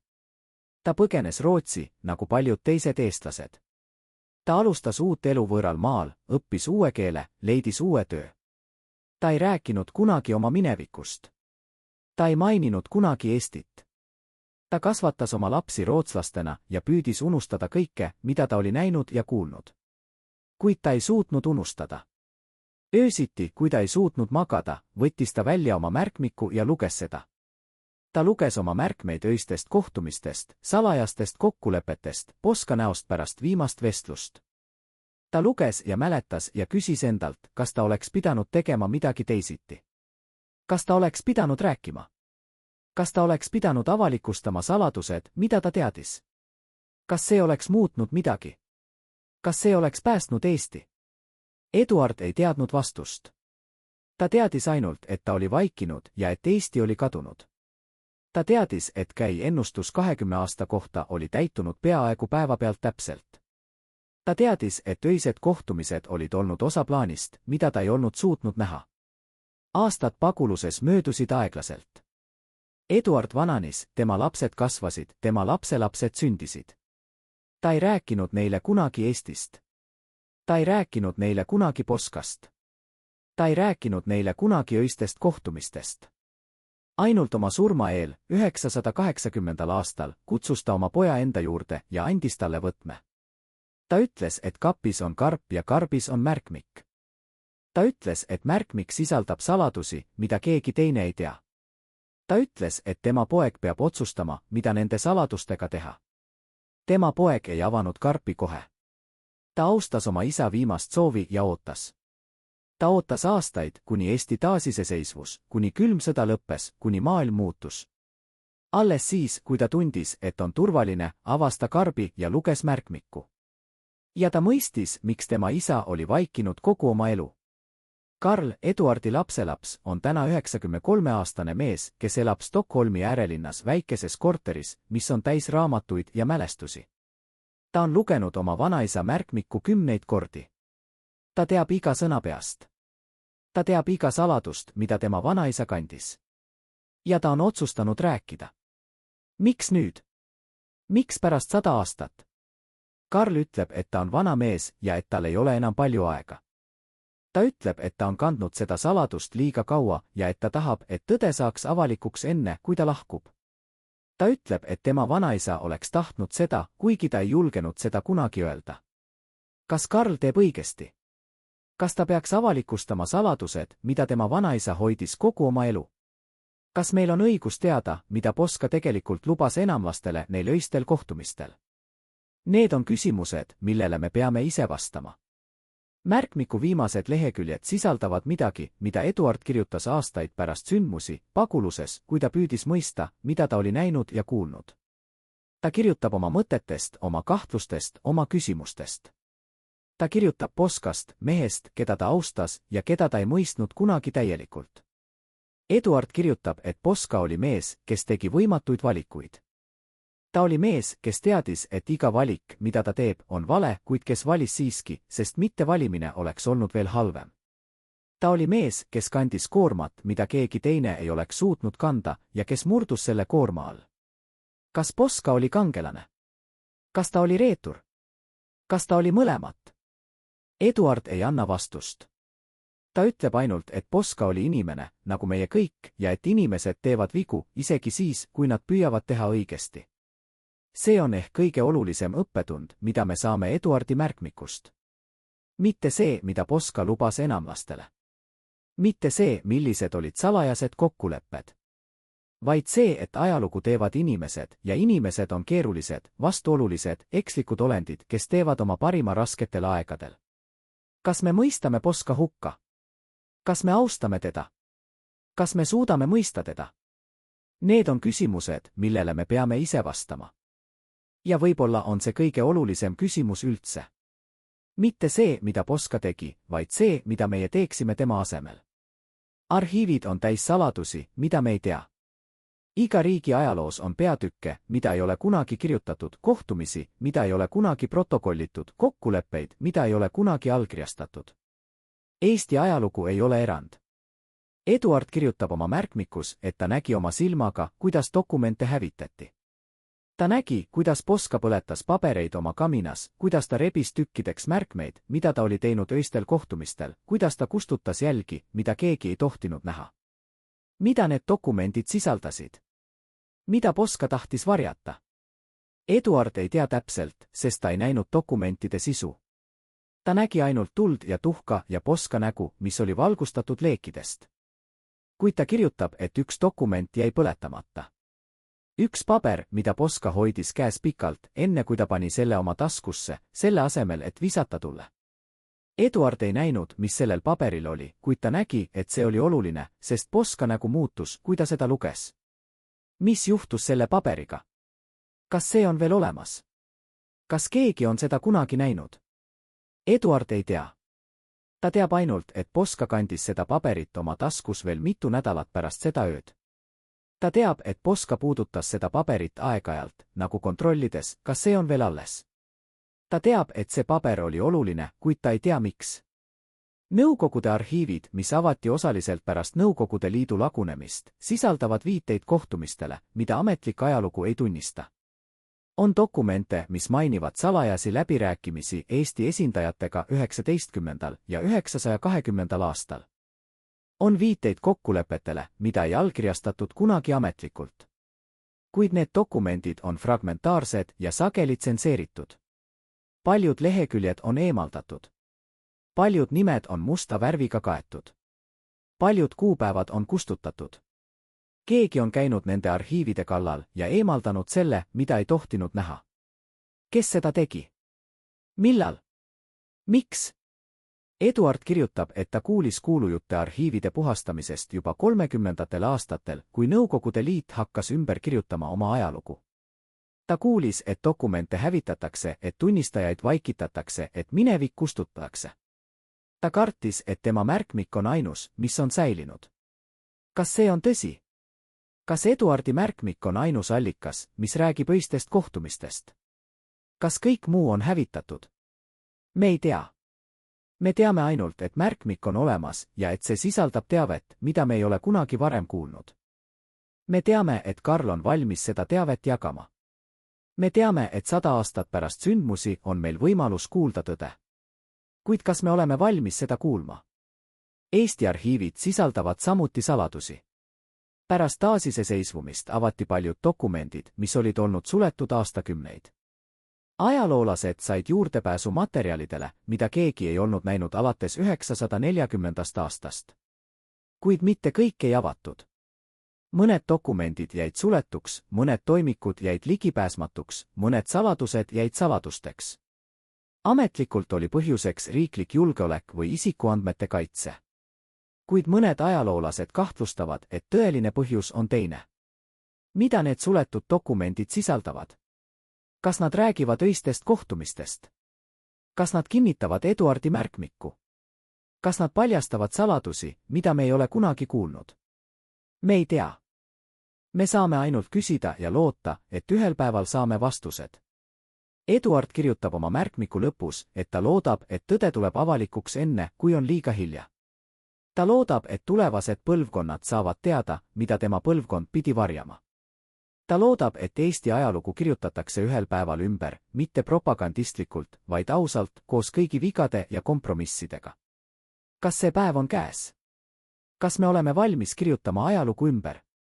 Kas me oleme valmis aktsepteerima, et meie kangelased olid ka inimesed? Karl usub, et jah. Ta usub, et 100 aastat on piisavalt pikk aeg, et me saaksime vaadata minevikku ilma vihata ja ilma hirmuta. Ta usub, et me oleme valmis kuulma tõde, isegi kui see tõde on keeruline ja vastuoluline. Kas tal on õigus? See on küsimus, millele me peame ise vastama. Märkmiku keskel on peatükk, mida Eduard kirjutas ilmselgelt suure emotsionaalse pingega. Käekiri on ebaühtlane, laused on katkendlikud, mõned sõnad on läbi kriipsutatud ja uuesti kirjutatud. See peatükk räägib ühest vestlusest, mida Eduard kuulis kogemata, vestlusest, mida ta ei oleks pidanud kuulma. See toimus Tartus, mõni päev enne rahulepingu allkirjastamist. Eduard oli jäänud üksi ruumi, kus tavaliselt toimusid läbirääkimised, korrastades pabereid ja valmistudes järgmiseks päevaks. Ta arvas, et hoone on tühi, et kõik on lahkunud. Kuid siis kuulis ta hääli kõrvalruumist. Ta tundis ära Poska hääle ja veel ühe hääle, mida ta ei suutnud kohe identifitseerida. Vestlus oli vaikne, peaaegu sosistav, kuid Eduard kuulis piisavalt, et mõista, millest räägiti. Nad rääkisid tulevikust. Mitte lähitulevikust, mitte rahulepingust, vaid kaugemast tulevikust, ajast, mil praegused kokkulepped võivad muutuda tähtsusetuks. Teine hääl, mida Eduard nüüd tundis ära kui enamlaste delegatsiooni liikme, rääkis plaanidest, mis ulatusid aastakümnete taha. Eduard kirjutab, et ta kuulis sõnu, mis panid ta vere tarduma. Ta kuulis viiteid sõjalistele operatsioonidele, mis võivad toimuda tulevikus. Ta kuulis viiteid poliitilistele muutustele, mis võivad tulla. Ta kuulis viiteid Eesti saatusele, mis ei olnud nii kindel, kui ametlikud dokumendid lubasid arvata. Poska vastas rahulikult, nagu mees, kes on juba leppinud sellega, mida ta kuuleb. Ta ei vaielnud vastu. Ta ei protesteerinud. Ta küsis ainult ühe küsimuse. Kui palju aega meil on? Vastus oli number. 20 aastat, võib-olla rohkem, võib-olla vähem. See sõltub paljudest asjadest, mida keegi ei saa kontrollida. Eduard kirjutab, et ta tundis, kuidas tema jalad nõrkenesid. Ta pidi toetuma vastu seina, et mitte kukkuda. Ta mõistis, et rahulepingut, mida nad olid kohe allkirjastamas, ei peetud isegi selle allkirjastajate poolt igaveseks. Ta mõistis, et Eesti iseseisvus oli ajutine, laenatud aeg, mitte püsiv seisund. Kas Poska teadis seda kogu aeg? Kas ta allkirjastas rahulepingu teades, et see ei kesta? Kas ta tegi kõik endast oleneva, teades, et see ei ole piisav? Eduard ei julgenud kunagi Poskalt küsida. Ta ei julgenud kunagi tunnistada, et ta oli kuulnud seda vestlust. Ta kandis seda saladust endaga kogu oma elu, nagu ta kandis kõiki teisi saladusi. Kuid ta kirjutas selle üles. Ta kirjutas üles iga sõna, mida ta mäletas, iga tooni, iga pausi. Ta kirjutas üles oma tunded, oma hirmu, oma meeleheidet. Ta kirjutas üles kõik, sest ta teadis, et keegi peab seda teadma. Kas me oleksime tahtnud teada? Kas me oleksime tahtnud teada, et meie iseseisvus oli algusest peale ajutine? Kas me oleksime elanud teisiti, kui me oleksime teadnud? Need on küsimused, millele ei ole lihtsat vastust. Need on küsimused, mis puudutavad seda, mida tähendab olla väikeriik suurte jõudude maailmas. Need on küsimused, mis on aktuaalsed ka täna, 100 aastat hiljem. Eduard kirjutab, et ta mõistis sel ööl midagi olulist. Ta mõistis, et ajalugu ei ole lihtsalt sündmuste jada, vaid valikute jada. Ta mõistis, et iga valik, mida me teeme, määrab meie tulevikku, isegi kui me ei näe seda kohe. Ta mõistis, et Poska tegi valikuid, mis andsid Eestile 20 aastat ja et need 20 aastat olid kingitus, mitte garantii. Kas me hindame seda kingitust? Kas me mõistame, mida Poska ohverdas, et anda meile need 20 aastat? Kas me oleme tänulikud või mõistame me teda hukka? Karl ütleb, et tema vanaisa ei mõistnud Poskat kunagi hukka. Ta ütleb, et Eduard austas Poskat kogu oma elu, isegi siis, kui ta teadis saladusi, mis oleksid võinud Poska mainet rikkuda. Ta ütleb, et Eduard mõistis, et Poska tegi oma parima võimatutes oludes ja et see on kõik, mida me saame kelleltki nõuda. Kas me nõustume? Kas me suudame mõista Poskat nii, nagu Eduard teda mõistis? Kas me suudame näha teda inimesena, mitte ainult ajaloolise figuurina? See on ehk kõige raskem küsimus, mida me peame endale esitama. Mitte see, mida Poska tegi, vaid see, kuidas me teda mõistame. Mitte see, millised olid tema valikud, vaid see, kuidas me neid valikuid hindame. Märkmiku viimased leheküljed on kirjutatud teises käekirjas. See ei ole Eduardi käekiri, vaid tema poja käekiri, mees, kes päris märkmiku pärast oma isa lahkumist ja kes lisas omad märkmed enne, kui ta andis selle edasi oma pojale Karlile. Eduardi poeg kirjutab, et ta luges märkmikku esimest korda 990. aastal, kui Eesti oli just taasiseseisvunud. Ta kirjutab, et ta ei suutnud uskuda, mida ta luges. Ta kirjutab, et ta tundis viha ja kurbust ja uhkust kõike korraga. Ta kirjutab, et ta mõistis, miks tema isa oli vaikinud kogu oma elu. Ta mõistis, et need saladused olid liiga rasked, et neid jagada. Ta mõistis, et tema isa oli kandnud koormat, mida keegi teine ei oleks suutnud kanda. Ja ta otsustas jätkata vaikimist. Mitte igavesti, vaid seni, kuni on turvaline. Seni, kuni maailm on valmis kuulma. Kas maailm on nüüd valmis? Karl usub, et jah. Ta usub, et 100 aastat on piisav aeg. Ta usub, et me oleme valmis kuulma tõde, isegi kui see tõde on valus. Kuid ta küsib ka meilt. Ta küsib, kas me oleme valmis aktsepteerima, et ajalugu on keerulisem, kui meile on õpetatud. Ta küsib, kas me oleme valmis nägema oma kangelasi inimestena. Ta küsib, kas me oleme valmis andestama neile nende vigu. Need on küsimused, millele me peame ise vastama. Ja võib-olla on see kõige olulisem osa sellest loost. Mitte see, mida Poska tegi, vaid see, mida meie teeme selle teadmisega. Kas me kirjutame ajaloo ümber? Kas me jätame selle samaks? Kas me aktsepteerime keerukust või eelistame lihtsust? Valik on meie, märkmiku lehekülgedel, mida Karl on lugenud 10 kordi, on üks koht, mis erineb kõigist teistest oma tonaalsuse ja intensiivsuse poolest. See on koht, kus Eduard kirjeldab hetke, mil ta mõistis esimest korda, et tema roll tõlgina on midagi enamat kui lihtsalt sõnade ülekandmine ühest keelest teise. See oli hetk, mil ta sai aru, et ta on tunnistaja millegi jaoks, mida ajalugu ei pruugi kunagi tunnistada, ja et see tunnistamine on tema kohustus, mitte tema valik. See hetk saabus jaanuari lõpus, vahetult enne viimast suurt öist kohtumist, kui Posca kutsus Eduardi oma kabinetti ja rääkis temaga viisil, mida ta ei olnud kunagi varem teinud. Posca ei rääkinud tööst ega läbirääkimistest. Ta rääkis ajaloost, mäletamisest ja unustamisest. Ta rääkis sellest, kuidas rahvad mäletavad oma minevikku ja kuidas see mäletamine kujundab nende tulevikku. Eduard kirjutab, et Posca istus oma laua taga, sigaret huulte vahel nagu alati ja vaatas teda pilguga, mis oli korraga väsinud ja terav. Ta ütles, et ajalugu on nagu jõgi, mis voolab ainult ühes suunas, kuid mille vood on täis keeriseid ja varjatud hoovusi, mida pealispinnalt ei näe. Ta ütles, et see, mida inimesed nimetavad ajalooks, on ainult pealispind, ainult see osa jõest, mis paistab päikese käes. Kuid tõeline ajalugu, see, mis tegelikult määrab rahvaste saatuse, voolab sügaval all, pimeduses, kus keegi ei näe. Posca küsis Eduardilt, kas ta mõistab, mida see tähendab. Eduard vastas, et ta arvab end mõistvat, kuigi ta ei olnud kindel. Posca noogutas ja ütles, et mõistmine tuleb ajaga, nagu kõik olulised asjad.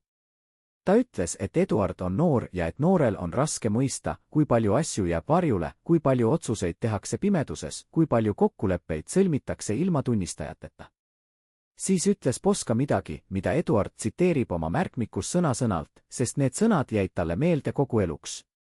Posca ütles, et iga rahvas vajab oma müüte, oma kangelasi, oma lugusid, mis annavad talle jõudu ja identiteeti. Ta ütles, et need müüdid ei pea olema tõesed, et nad peavad olema ainult kasulikud. Ta ütles, et Eduard peab meeles pidama seda vestlust, sest ühel päeval võib see olla oluline. Ta ei selgitanud, mida ta sellega mõtles. Ta lihtsalt lahkus, jättes Eduardi üksi pimedusse. See vestlus toimus 2 päeva enne viimast öist kohtumist, seda kohtumist mahajäetud mõisas, millest Eduard kirjutab nii ettevaatlikult ja vastumeelselt. Kas Posca valmistas teda ette? Kas ta tahtis, et Eduard mõistaks, mida ta näeb? Kas ta tahtis, et keegi tunnistaks tema valikuid, isegi kui see tunnistaja pidi vaikima kogu oma elu? Eduard ei tea vastust. Ta teab ainult, et pärast seda vestlust muutus tema pilk. Ta hakkas nägema asju, mida ta ei olnud varem märganud. Ta hakkas kuulma toone, mida ta ei olnud varem tajunud. Ta hakkas mõistma, et iga sõna, mida Posca ütles, oli hoolikalt valitud, iga žest oli läbimõeldud, iga vaikus oli täis tähendust. Viimane öine kohtumine, see kohtumine mahajäetud mõisas, toimus jaanuari viimasel nädalal. Eduard kirjutab sellest pikalt ja detailselt, kuigi ta tunnistab, et ta ei mõistnud kõike, mida ta nägi ja kuulis. Ta kirjutab, et see kohtumine oli teistsugune kui kõik eelmised, et õhus oli pinge, mida ta ei olnud varem tundnud, et isegi Posca, kes oli tavaliselt nii rahulik ja kontrollitud, näis olevat närviline. Nad jõudsid mõisasse pärast päikeseloojangut, sõites mööda teid, mis olid peaaegu läbimatud talvise lume tõttu. Mõis ise oli vana ja lagunenud, kunagine aadlipere suveresidents, mis oli nüüd maha jäetud ja unustatud. Aknad olid purunenud, katus oli osaliselt sisse varisenud ja tuul ulub läbi pragude seintes nagu kurivaim. Eduard kirjutab, et ta tundis hirmu, kui ta astus sellesse hoonesse. Mitte füüsilist hirmu, mitte hirmu ohu ees, vaid midagi sügavamat, midagi, mida ta ei osanud nimetada. See oli nagu tunne, et ta astub kohta, kus ajalugu tehakse, kohta, kus otsustatakse saatusi, kohta, kust ei ole tagasiteed. Posca kõndis ees, taskulamp käes, valgustades teed läbi pimedate koridoride. Nad jõudsid ruumi, mis oli kunagi olnud saal, suur ja kõrge laega, nüüd tühi ja külm. Ruumi keskel oli laud ja 2 tooli, ainsad mööbliesemed, mis olid jäänud. Laual põles küünal, mis andis nõrka valgust. Mees, kes ootas neid seal, oli juba kohal. Eduard kirjutab, et ta ei näinud tema nägu selgelt, sest valgus oli liiga nõrk ja mees istus varjus. Ta nägi ainult siluetti, kõrget ja sirget, sõjaväelase kehahoiakuga. Ta kuulis häält, mis oli madal ja käskiv, hääl, mis oli harjunud andma käske ja ootama kuuletumist. Posca istus laua taha, Eduardile vastas. Ta ei kutsunud Eduardi istuma. Ta ütles lihtsalt, et Eduard peab ootama teises ruumis ja osutas uksele, mis viis kõrvalruumi. Eduard kuuletus, nagu ta oli alati kuuletunud, ja läks. Kõrvalruum oli väike ja pime, kunagine teenijate tuba või sahver. Eduard istus põrandale, sest toole ei olnud, ja ootas. Ta kuulis hääli teisest ruumist, kuid ta ei suutnud eristada sõnu. Ta kuulis ainult toone, vahel valjemaid, vahel vaiksemaid, vahel peaaegu sõbralikke, vahel peaaegu ähvardavaid. Kohtumine kestis üle 3 tunni. Eduard istus pimeduses ja ootas, kuulates tuult, mis ulub läbi pragude, ja mõeldes sellele, mida ta oli kuulnud Poska kabinetis 2 päeva varem. Ta mõtles müütidele ja lugudele, tõele ja valele, sellele, mida rahvad vajavad, et ellu jääda. Kui Poska lõpuks väljus, oli tema nägu kahvatu ja tema käed värisesid. Eduard tõusis püsti ja ootas, kuid Poska ei öelnud midagi. Ta kõndis lihtsalt mööda, läbi pimedate koridoride, tagasi auto juurde. Eduard järgnes talle, püüdes sammu pidada, püüdes mitte küsida küsimusi, mida ta teadis, et ta ei tohi küsida. Alles autos, kui nad olid juba teel tagasi Tartusse, pöördus Poska Eduardi poole ja rääkis. Ta rääkis vaikselt, peaaegu sosinal, nagu kardaks, et keegi võib kuulda, kuigi nad olid üksi. Ta ütles, et ta on just teinud kokkuleppe, mis määrab Eesti saatuse järgmisteks aastakümneteks. Ta ütles, et see kokkulepe on raske ja valulik, kuid vajalik. Ta ütles, et ilma selle kokkuleppeta ei oleks Eestil tulevikku. Eduard kuulas ja ei katkestanud. Ta ootas, kuni Poska jätkab, kuid Poska ei jätkanud. Ta vaikis pikalt, vaadates aknast välja öisele maastikule, mis libises mööda. Siis ütles ta veel ühe lause, mida Eduard tsiteerib oma märkmikus ja mida ta ei unustanud kunagi. Poska ütles, et mõnikord peab ohverdama osa, et päästa tervik. Ta ütles, et see on kõige raskem valik, mida juht saab teha, ja et ta loodab, et ajalugu mõistab teda kunagi. Ta ütles, et ta ei oota andestust, ainult mõistmist. Mida Poska ohverdas sel ööl? Mida ta lubas? Mida ta sai vastu? Eduard ei tea täpselt, sest ta ei kuulnud vestlust. Kuid ta kirjutab, et ta nägi Poska nägu ja ta teadis, et see, mida Poska oli teinud, oli midagi, mida ta ei suutnud unustada ega andestada endale. Ta kirjutab, et Poska kandis seda koormat oma viimastel elunädalatel ja et see koorem oli nähtav tema silmades, tema kätes, tema kogu olemuses. Tartu rahu allkirjastati mõni päev hiljem. Maailm tähistas, Eesti tähistas, kuid Poska ei tähistanud. Ta tegi oma töö, allkirjastas dokumendi, surus kätt ja lahkus. Ta ei pidanud kõnesid, ta ei andnud intervjuusid, ta ei poseerinud fotograafidele. Ta lihtsalt kadus, nagu mees, kes on teinud oma töö ja kellel ei ole enam midagi öelda. Eduard nägi teda veel mõned korrad pärast seda, kuid nad ei rääkinud kunagi sellest, mis oli toimunud. Nad ei rääkinud öistest kohtumistest, salajastest kokkulepetest, mahajäetud mõisast. Nad olid nagu 2 meest, kes jagavad saladust, mis on liiga suur, et seda sõnadesse panna. Poska lahkus sellest maailmast märtsis, vähem kui 2 kuud pärast rahulepingu allkirjastamist. Eduard kirjutab, et ta kuulis uudist Tallinnas, kus ta oli tööl ja et ta pidi istuma, sest tema jalad ei kandnud teda enam. Ta kirjutab, et ta tundis kurbust, aga ka kergendust, nagu oleks midagi lõppenud, midagi, mis oli olnud liiga raske, et seda kanda. Ta läks matustele, seisis rahva seas ja vaatas, kuidas Poskat maeti. Ta kuulis kõnesid, mis rääkisid kangelasest ja päästjast, mehest, kes oli andnud Eestile vabaduse. Ta kuulis sõnu, mis olid ilusad ja tõesed, kuid mis ei rääkinud kogu tõde. Ta teadis, et kogu tõde ei saa kunagi räägitud, et see jääb maetud koos Poskaga, igaveseks. Või nii ta arvas tol hetkel. Ta ei teadnud veel, et ta ise kannab seda tõde endaga kogu oma elu ja et ta annab selle edasi oma lastele ja lastelastele. Aastad pärast Tartu rahu olid Eesti jaoks kasvamise ja õitsemise aastad. Majandus tugevnes, kultuur arenes, rahvas elas rahulikult. Tartu rahu näis olevat tõeline võit, tõeline algus uuele ajastule. Keegi ei mõelnud enam öistele kohtumistele, salajastele kokkulepetel, mahajäetud mõisale. Eduard jätkas oma elu. Ta töötas tõlgina erinevates asutustes, abiellus, sai lapsi. Ta ei rääkinud kunagi oma minevikust, oma ajast Poska kõrval, öistest kohtumistest. Ta hoidis oma märkmikku peidetuna, lugedes seda ainult öösiti, kui ta ei suutnud magada. Kuid ta jälgis maailma ja ta nägi, kuidas asjad muutuvad. Ta nägi, kuidas Euroopas tõusevad uued jõud, kuidas demokraatiad nõrgenevad, kuidas diktaatorid tugevnevad. Ta mäletas Kai sõnu 20 aasta kohta ja ta kartis. 30ndatel aastatel hakkas Eduard pidama uut päevikut, eraldi oma vanast märkmikust. Selles päevikus kirjutas ta oma mõtteid ja hirme, oma analüüse ja ennustusi. Ta kirjutas sellest, mida ta nägi toimumas Euroopas ja maailmas, ja ta võrdles seda sellega, mida ta oli kuulnud öistel kohtumistel aastaid varem. Ta kirjutab, et ta nägi mustreid, mis olid talle tuttavad.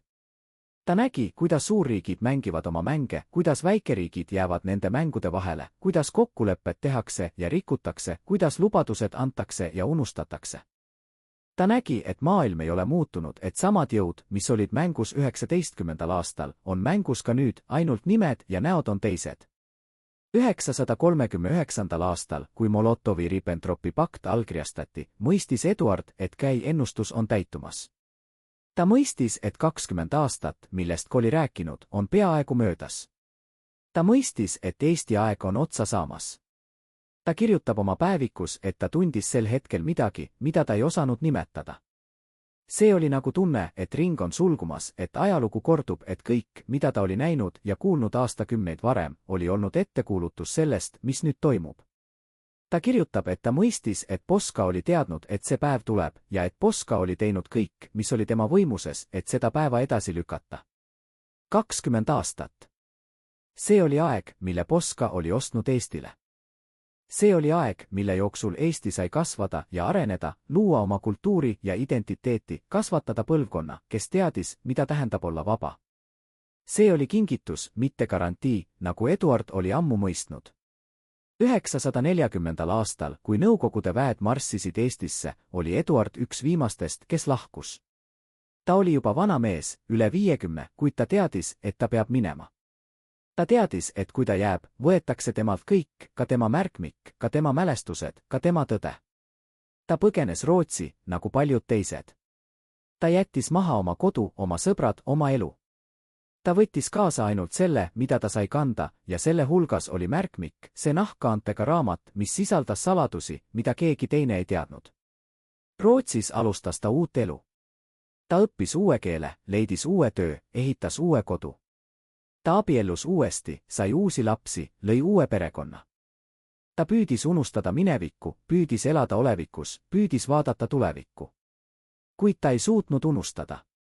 Öösiti, kui ta ei suutnud magada, võttis ta välja oma märkmiku ja luges seda. Ta luges oma märkmeid öistest kohtumistest, Poska sõnadest, Kai ennustustest. Ta luges ja mäletas ja küsis endalt, kas ta oleks pidanud tegema midagi teisiti. Ta kirjutab oma hilisemates märkmetes, et ta tundis süüd. Mitte sellepärast, et ta oleks teinud midagi valesti, vaid sellepärast, et ta oli vaikinud. Ta oli teadnud tõde ja ta oli vaikinud. Ta oli näinud, mis tuleb, ja ta ei olnud hoiatanud. Ta oli kandnud saladust, mis oleks võinud muuta ajalugu, ja ta oli hoidnud seda endale. Kas ta oleks pidanud rääkima? Kas see oleks muutnud midagi? Kas keegi oleks teda uskunud?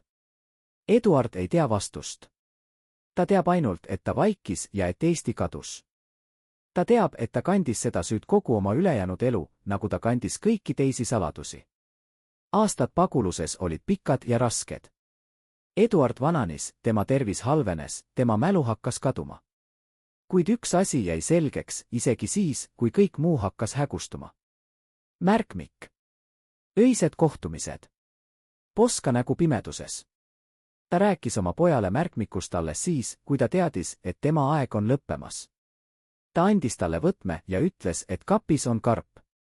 Ta ütles, et karbis on midagi olulist, midagi, mida keegi teine ei tea. Ta ütles, et tema poeg peab otsustama, mida sellega teha. Tema poeg, Karli isa, oli tol hetkel keskealine mees, kes oli kasvanud Rootsis ja kes teadis Eestist ainult seda, mida tema isa oli talle rääkinud, mis ei olnud palju.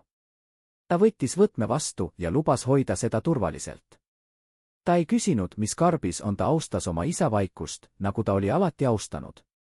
Eduard lahkus sellest maailmast 981. aastal, rahulikult oma voodis oma poja kätt hoides.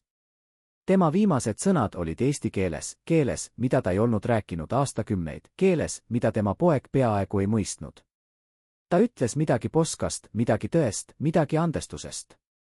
Tema poeg ei mõistnud täpselt, mida ta ütles, kuid ta mäletas neid sõnu kogu oma elu. Karp jäi avatuks veel 10 aastaks. Karli isa ei julgenud seda avada, nagu tema isa ei olnud julgenud rääkida. ta hoidis seda kapis, teades, et seal sees on midagi olulist, kuid mitte teades, kas ta on valmis seda nägema. Alles 991. aastal, kui Eesti taasiseseisvus, avas ta karbi esimest korda. Ta luges märkmikku, luges oma isa sõnu, luges saladusi, mida ta ei olnud kunagi teadnud. Ja ta mõistis, miks tema isa oli vaikinud kogu oma elu. Ta otsustas jätkata vaikimist. Mitte igavesti, vaid seni, kuni on õige aeg. Ta andis märkmiku edasi oma pojale Karlile ja ütles talle sama, mida tema isa oli öelnud talle. Hoia seda. Otsusta, millal on õige aeg. Karl on nüüd 93-aastane mees ja ta usub, et õige aeg on käes. Ta usub, et 100 aastat on piisav aeg, et me saaksime vaadata minevikku ilma vihata ja ilma hirmuta. Ta usub, et me oleme valmis kuulma tõde. Kuid ta küsib ka meilt. Ta küsib, kas me oleme valmis aktsepteerima, et ajalugu on keerulisem, kui meile on õpetatud. Ta küsib, kas me oleme valmis nägema oma kangelasi inimestena, kes tegid raskeid valikuid rasketel aegadel. Ta küsib, kas me oleme valmis mõistma, mitte mõistma hukka. Need on küsimused, millele me peame ise vastama. Märkmiku keskel on lehekülgi, mida Eduard kirjutas ilmselgelt palju hiljem kui teisi, võib-olla aastaid või isegi aastakümneid pärast sündmusi. Käekiri on teistsugune, vähem kiirustav, rohkem läbimõeldud. Need leheküljed sisaldavad Eduardi mõtisklusi selle üle, mida ta oli näinud ja kuulnud, ja tema katseid mõista suuremat pilti. Ta kirjutab, et ta on aastate jooksul palju mõelnud Poska valikutele ja et ta on jõudnud järeldusele, mis on korraga lihtne ja keeruline.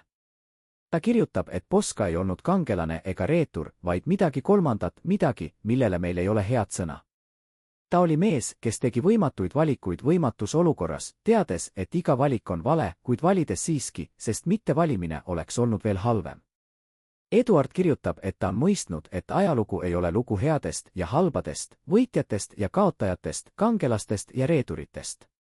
Ajalugu on lugu inimestest, kes teevad oma parima rasketel aegadel, teades, et nende parim ei pruugi olla piisav. Ajalugu on lugu valikutest, mida tehakse pimeduses, ilma teadmata, kuhu need valikud viivad. Ta kirjutab, et Poska teadis seda. Poska teadis, et ta teeb valikuid, mille tagajärgi ta ei näe kunagi. Ta teadis, et ta ehitab midagi, mis võib püsida või võib kokku variseda, sõltuvalt asjaoludest, mida ta ei saa kontrollida. Ta teadis, et ta on ainult üks mees, kes teeb oma parima, lootes, et sellest piisab. Kas sellest piisas? Eduard kirjutab, et ta ei tea. Ta teab, et Eesti sai 20 aastat vabadust, 20 aastat, mille jooksul kasvas põlvkond, kes teadis, mida tähendab olla vaba. Ta teab, et see põlvkond kandis seda teadmist endaga läbi okupatsiooni aastakümnete ja et see teadmine aitas Eestil lõpuks taas vabaks saada. Kas see oli Poska pärand? Kas need 20 aastat olid piisavad, et luua midagi, mis kestab? Eduard usub, et jah. Ta usub, et Poska ostis Eestile aega ja et see aeg oli hindamatu väärtusega. Ta usub, et ilma selle ajata ei oleks Eesti kunagi taasiseseisvunud, sest ei oleks olnud kedagi, kes mäletaks, mida tähendab olla vaba. Kuid ta tunnistab ka, et see on ainult tema arvamus, tema tõlgendus, tema viis mõista seda, mida ta nägi ja kuulis. Ta tunnistab, et teised võivad näha asju teisiti, et teised võivad mõista Poskat teisiti, et teised võivad jõuda teistsugustele järeldustele. Ja see on ehk kõige olulisem õppetund, mida Eduard meile annab. Mitte see, mida Poska tegi, vaid see, kuidas me seda mõistame. Mitte see, millised olid salajased kokkulepped, vaid see, mida need kokkulepped meile õpetavad inimeste ja ajaloo kohta. Karl ütleb, et tema vanaisa oleks tahtnud, et me mõtleksime nendele küsimustele. Ta ütleb, et Eduard ei kirjutanud oma märkmikku selleks, et paljastada skandaale või rikkuda mainet. Ta kirjutas selleks, et tulevased põlvkonnad saaksid mõista, kui keeruline on ajalugu, kui rasked on valikud, mida juhid peavad tegema, kui palju jääb varjule selle taha, mida me nimetame ametlikuks ajalooks. Kas me oleme valmis seda mõistma? Kas me oleme valmis aktsepteerima, et meie kangelased olid ka inimesed? Kas me oleme valmis nägema ajalugu kogu selle keerukuses? Need on küsimused, millele me peame ise vastama. Ja võib-olla on see kõige olulisem osa sellest loost. Märkmiku viimased leheküljed sisaldavad midagi ootamatut. Need ei ole Eduardi kirjutatud, vaid tema poja kirjutatud, mehe, kes päris märkmiku ja kes lisas oma mõtted enne, kui ta andis selle edasi Karlile. Need leheküljed on kirjutatud 90ndate aastate alguses, vahetult pärast Eesti taasiseseisvumist, ja need sisaldavad mõtisklusi selle üle, mida märkmik tähendab uues kontekstis. Karli isa kirjutab, et ta luges märkmikku esimest korda ajal, mil Eesti oli just taas vaba saanud ja et see kogemus oli sügavalt liigutav. Ta kirjutab, et ta nägi oma isa sõnades midagi, mida ta ei olnud varem mõistnud, midagi, mis rääkis talle Eesti ajaloost viisil, mida ükski ajalooraamat ei suuda edasi anda. Ta kirjutab, et ta mõistis, miks tema isa oli vaikinud kogu oma elu. Ta mõistis, et need saladused olid liiga rasked, et neid jagada, liiga keerulised, et neid seletada, liiga olulised, et neid unustada. Ta mõistis, et tema isa oli kandnud koormat, mida keegi teine ei oleks suutnud kanda, ja et see koorem oli kujundanud tema isa kogu elu. Ta kirjutab ka, et ta kaalus pikalt, kas avalikustada märkmik kohe, 90ndate aastate alguses, kui Eesti oli just vaba saanud ja kui huvi ajaloo vastu oli suur. Ta kirjutab, et ta otsustas mitte avalikustada, sest ta tundis, et aeg ei ole veel küps. Ta tundis, et Eesti vajab aega, et leida oma identiteet, et ehitada oma tulevikku, et tulla toime oma minevikuga. Ta tundis, et märkmiku avalikustamine oleks võinud segada seda protsessi, oleks võinud tekitada vaidlusi ja konflikte, mida Eesti ei vajanud sel hetkel. Kas ta tegi õigesti? Kas ta oleks pidanud avalikustama kohe? Kas me oleksime olnud valmis kuulma tõde juba siis? Karli isa ei anna vastust. Ta kirjutab ainult, et ta tegi oma parima, nagu tema isa oli teinud oma parima, nagu Poska oli teinud oma parima. Ta kirjutab, et iga põlvkond peab tegema oma valikuid ja kandma oma vastutust. Ta kirjutab, et tema valik oli oodata ja et ta loodab, et see valik oli õige. Karl on nüüd otsustanud, et ootamine on läbi. Ta on otsustanud, et 100 aastat on piisav aeg. Ta on otsustanud, et me oleme valmis kuulma tõde. Kuid ta küsib ka meilt. Ta küsib, mida me teeme selle tõega. Ta küsib, kas me kasutame seda mõistmiseks või hukkamõistmiseks. Ta küsib, kas me õpime sellest või unustame selle. Need on küsimused, millele me peame ise vastama. Ja need on küsimused, mis jäävad meiega kaua pärast seda, kui see lugu on lõppenud. Sest see lugu ei ole tegelikult lõppenud. See lugu jätkub igas põlvkonnas, kes loeb neid sõnu ja mõtleb nendele küsimustele. See lugu jätkub igas inimeses, kes küsib endalt, mida tema oleks teinud Poska asemel, Eduardi asemel, Karli asemel. See lugu jätkub meis kõigis. Ja võib-olla on see kõige olulisem õppetund, mida me saame sellest loost. Mitte see, mida Poska tegi, mitte see, mida Eduard kirjutas, mitte see, mida Karl otsustas. Vaid see, mida meie teeme selle teadmisega. See, kuidas meie mõistame ajalugu. See, kuidas meie kanname edasi pärandit, mida meile on usaldatud. Sest lõpuks oleme meie kõik ajaloo tunnistajad.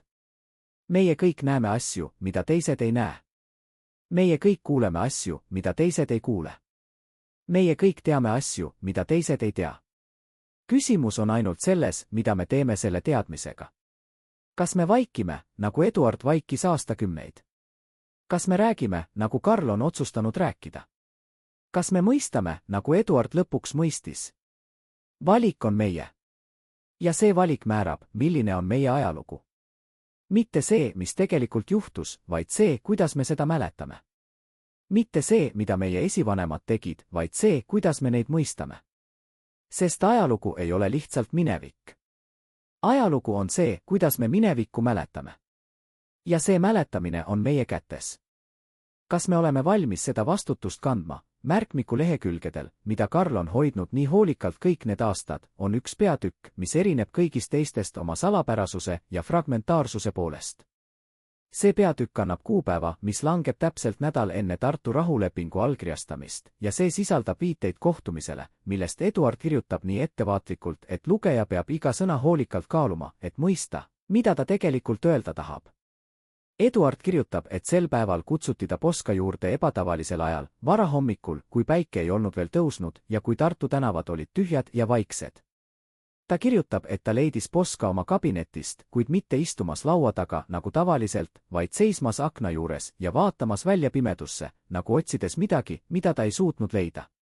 Poska ei pöördunud ümber, kui Eduard sisse astus. Ta jätkas vaatamist ja alles pärast pikka vaikust ütles ta midagi, mida Eduard ei oodanud kuulda. Poska ütles, et ta on saanud kirja. Mitte ametlikku kirja, mitte diplomaatilist nooti, vaid isiklikku kirja, mis oli saabunud öö jooksul ja mille sisu oli muutnud kõike. Ta ütles, et see kiri sisaldab teavet, mida ta ei saa jagada kellegagi, isegi mitte Eduardiga, kuid et ta vajab Eduardi abi, et vastata sellele kirjale viisil, mis ei jäta jälgi. Eduard kirjutab, et ta ei küsinud, mis kirjas oli.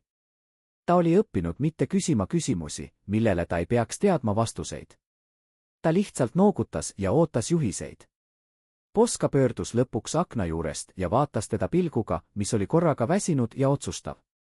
Ta ütles, et Eduard peab minema kohta, kuhu ta ei ole kunagi varem läinud, ja kohtuma inimesega, keda ta ei ole kunagi varem kohanud.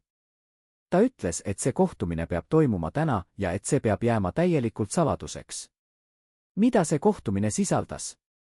Kellega Eduard kohtus? Märkmik ei anna otsest vastust, sest Eduard kirjutab sellest kohtumisest viisil, mis on korraga paljastav ja varjav. Ta kirjutab, et ta läks kohta, mida ta kirjeldab kui vana hoonet linna servas, hoonet, mis oli kunagi olnud midagi olulist, kuid mis oli nüüd maha jäetud ja unustatud. Ta kirjutab, et ta kohtus seal mehega, keda ta nimetab ainult initsiaaliga R, ja et see mees rääkis temaga keeles, mida Eduard mõistis, kuid mida ta ei olnud oodanud kuulda selles kontekstis. R oli ilmselgelt keegi, kes teadis palju rohkem kui tavaline inimene. Ta rääkis Eduardile asjadest, mis olid toimunud kulisside taga, kohtumistest, millest Eduard ei olnud kunagi kuulnud, kokkulepetest, mida ükski ametlik dokument ei kajasta. Ta rääkis nii, nagu oleks ta olnud tunnistaja kõigele, mis oli toimunud viimastel kuudel, ja nagu oleks tal juurdepääs teabele, mida isegi Poska ei pruukinud teada. Eduard kirjutab, et ta kuulas ja ei katkestanud, nagu ta oli õppinud tegema. Ta kuulas ja püüdis mõista, mida R temalt tegelikult tahtis. Alles vestluse lõpus sai ta aru, et R ei tahtnud temalt midagi. R tahtis talle midagi anda. R tahtis, et Eduard teaks tõde, kogu tõde, mitte ainult seda osa, mida Poska oli talle näidanud. Miks? Miks R tahtis, et Eduard teaks? Kas R oli Poska liitlane või vastane? Kas R tegutses Poska teadmisel või tema selja taga? Eduard ei tea vastust. Ta teab ainult, et pärast seda kohtumist muutus tema arusaam kõigest, mida ta oli näinud ja kuulnud. Ta teab, et ta hakkas nägema mustreid, mida ta ei olnud varem märganud, seoseid, mis olid olnud varjatud, tähendusi, mis olid olnud peidetud. Ta kirjutab, et rääkis talle 3 asjast, mis muutsid tema arusaama Tartu rahuläbirääkimistest täielikult. Esimene asi oli seotud rahaga. R ütles, et läbirääkimiste taga oli rahaline kokkulepe, mis ületas kõike, mida ametlikud dokumendid kajastasid. Ta ütles, et teatud summad olid liikunud teatud suundades ja et need summad olid mõjutanud läbirääkimiste kulgu viisil, mida avalikkus ei tohtinud kunagi teada. Eduard ei kirjuta täpselt, millised need summad olid või kuhu need liikusid. Ta kirjutab ainult, et R mainis numbreid, mis panid ta ahmima, ja nimesid, mida ta ei olnud oodanud kuulda selles kontekstis. Ta kirjutab, et ta mõistis sel hetkel, et Tartu rahu ei olnud ainult diplomaatiline kokkulepe, vaid ka äriline tehing, milles osalesid inimesed ja organisatsioonid, keda ametlik ajalugu ei maini kunagi. Teine asi, millest R rääkis, oli seotud julgeolekuga. R ütles, et läbirääkimiste käigus oli sõlmitud salajane kokkulepe, mis puudutas teabevahetust ja koostööd valdkondades, mida avalikkus ei tohtinud teada. Ta ütles, et see kokkulepe oli vajalik selleks, et tagada rahu püsimine, kuid et see kokkulepe sisaldas tingimusi, mis oleksid võinud tekitada skandaali, kui need oleksid avalikuks tulnud. Eduard kirjutab, et ta ei mõistnud täielikult, mida R sellega mõtles.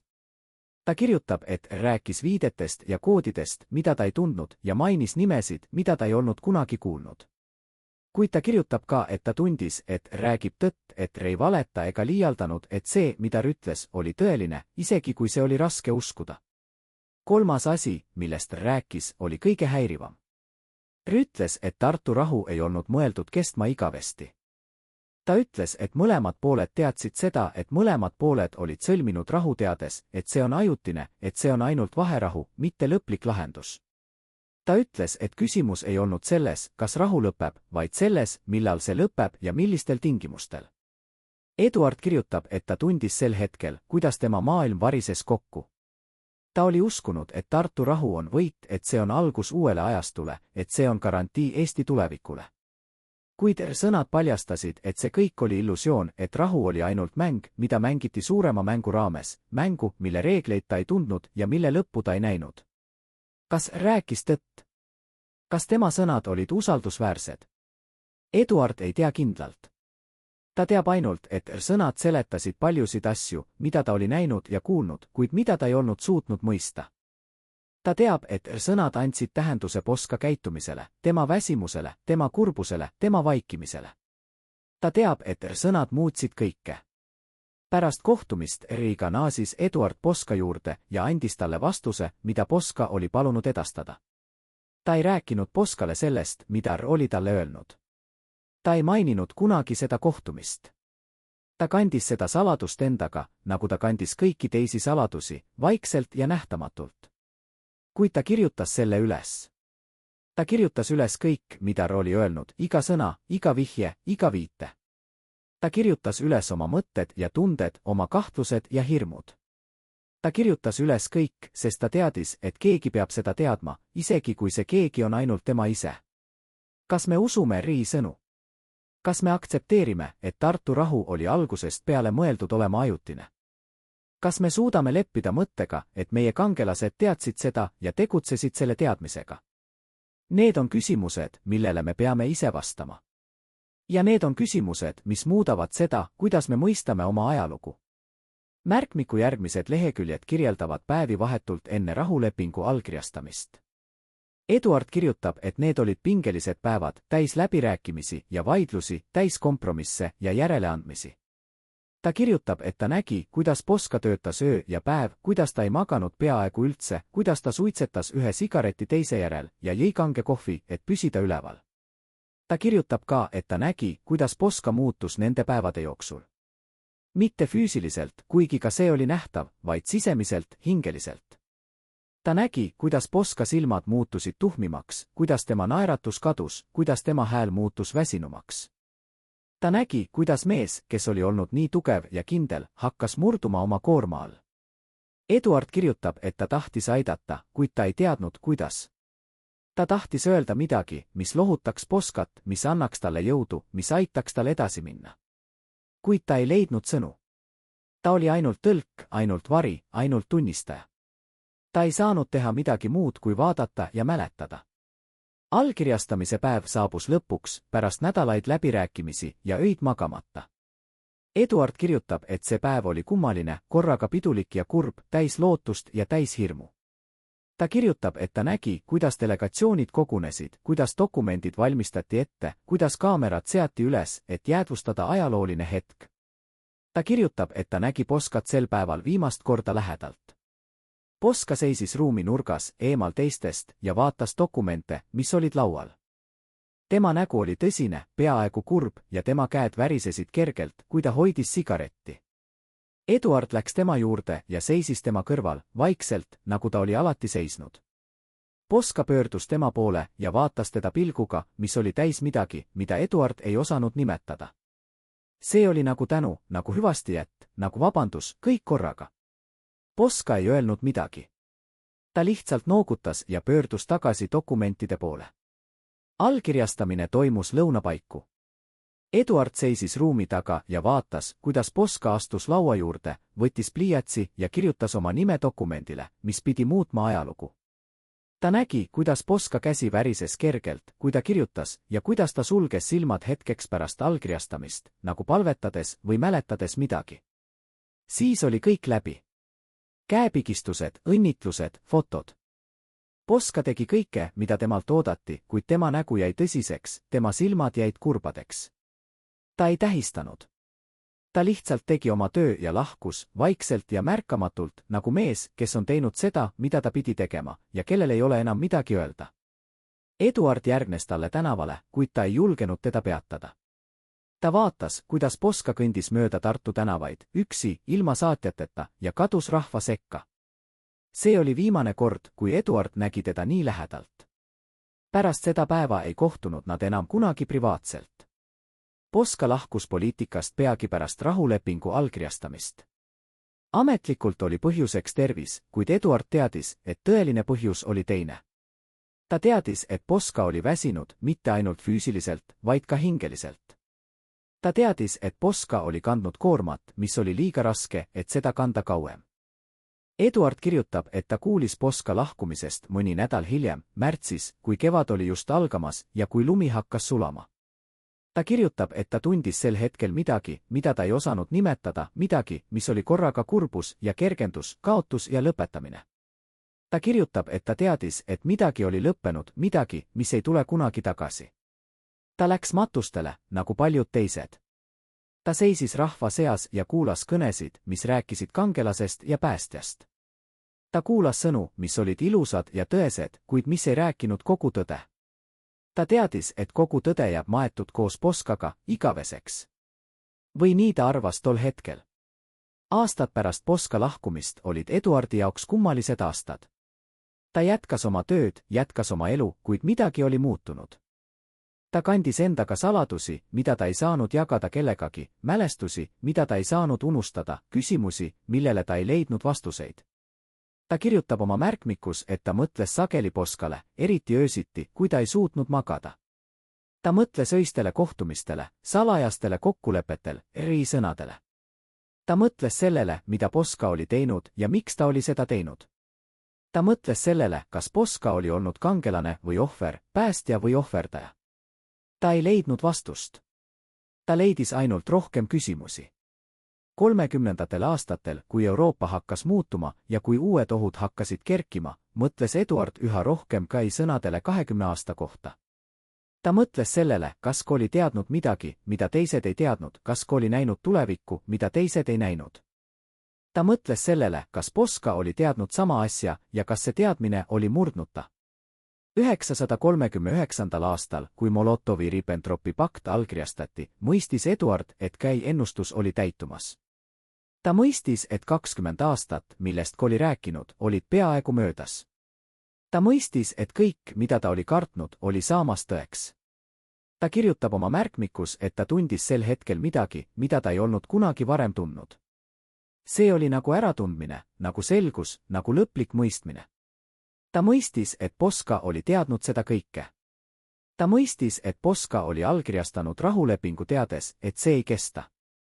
Ta mõistis, et Poska oli teinud kõik, mis oli tema võimuses, teades, et see ei ole piisav. Kas see oli tragöödia? Kas see oli heroism? Kas need kaks asja on üldse eristatavad? Eduard ei tea vastust. Ta teab ainult, et ta mõistis sel hetkel Poskat viisil, mida ta ei olnud varem mõistnud.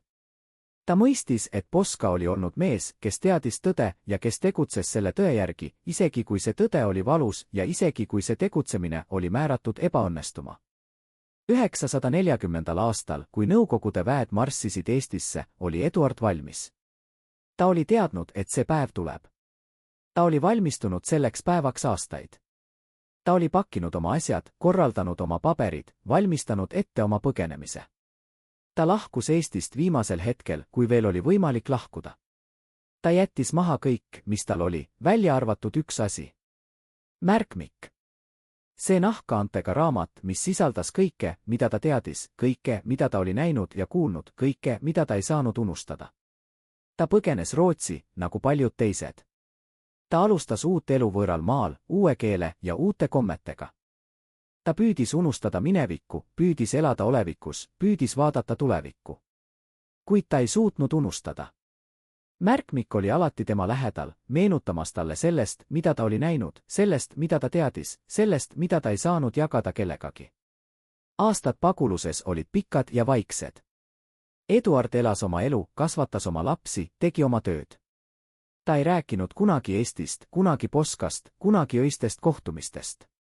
Ta hoidis oma saladusi endale, nagu ta oli alati hoidnud. Ainult öösiti, kui ta ei suutnud magada, võttis ta välja oma märkmiku ja luges seda. Ta luges oma sõnu, oma mälestusi, oma küsimusi. Ta luges ja mäletas ja mõtles sellele, mida ta oleks pidanud tegema teisiti. Kas ta oleks pidanud rääkima? Kas ta oleks pidanud hoiatama? Kas ta oleks pidanud avalikustama saladused, mida ta teadis? Kas see oleks muutnud midagi? Eduard ei tea vastust. Ta teab ainult, et ta vaikis ja et Eesti kadus. ta teab, et ta kandis seda teadmist endaga kogu oma ülejäänud elu, nagu ta kandis kõiki teisi saladusi. Märkmiku viimased leheküljed, need, mida Eduard kirjutas oma elu lõpus, on täis mõtisklusi ja küsimusi. Ta kirjutab sellest, mida ta on õppinud, sellest, mida ta on mõistnud, sellest, mida ta loodab, et tulevased põlvkonnad mõistavad.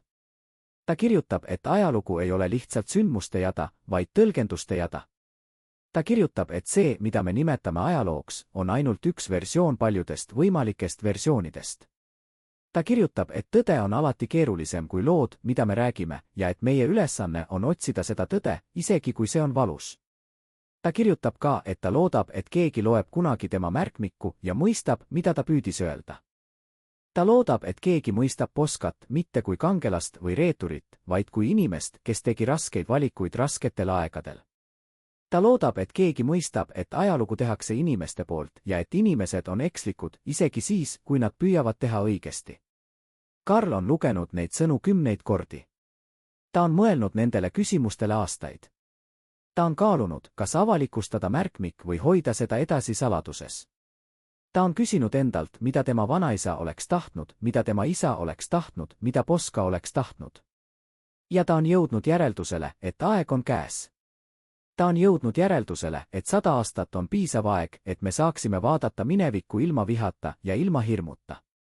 Ta on jõudnud järeldusele, et me oleme valmis kuulma tõde.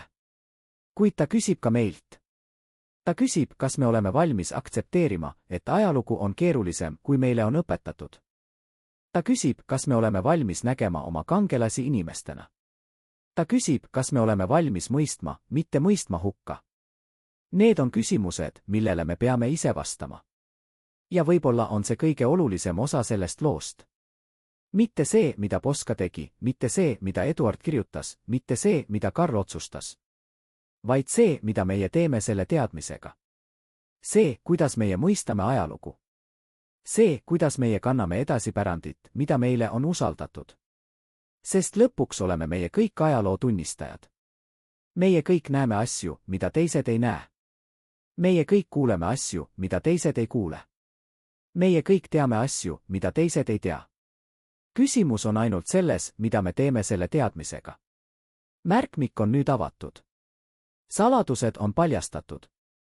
Tõde on öeldud. Kuid lugu ei ole lõppenud. Lugu jätkub meis kõigis, igas inimeses, kes loeb neid sõnu ja mõtleb nendele küsimustele. Lugu jätkub igas põlvkonnas, kes pärib selle teadmise ja otsustab, mida sellega teha. See on Eduardi pärand. See on Poska pärand. See on meie kõigi pärand. Ja see pärand on nüüd meie kätes. Mida me sellega teeme? See on küsimus, millele me peame ise vastama. Ja see vastus määrab, milline on meie ajalugu, milline on meie tulevik, millised oleme meie ise. Sest ajalugu ei ole ainult minevik. Ajalugu on see, kuidas me minevikku mäletame ja kuidas me seda mäletamist kasutame oma tuleviku ehitamiseks. Ja see ehitamine algab praegu, siin, meiega. Kas me oleme valmis?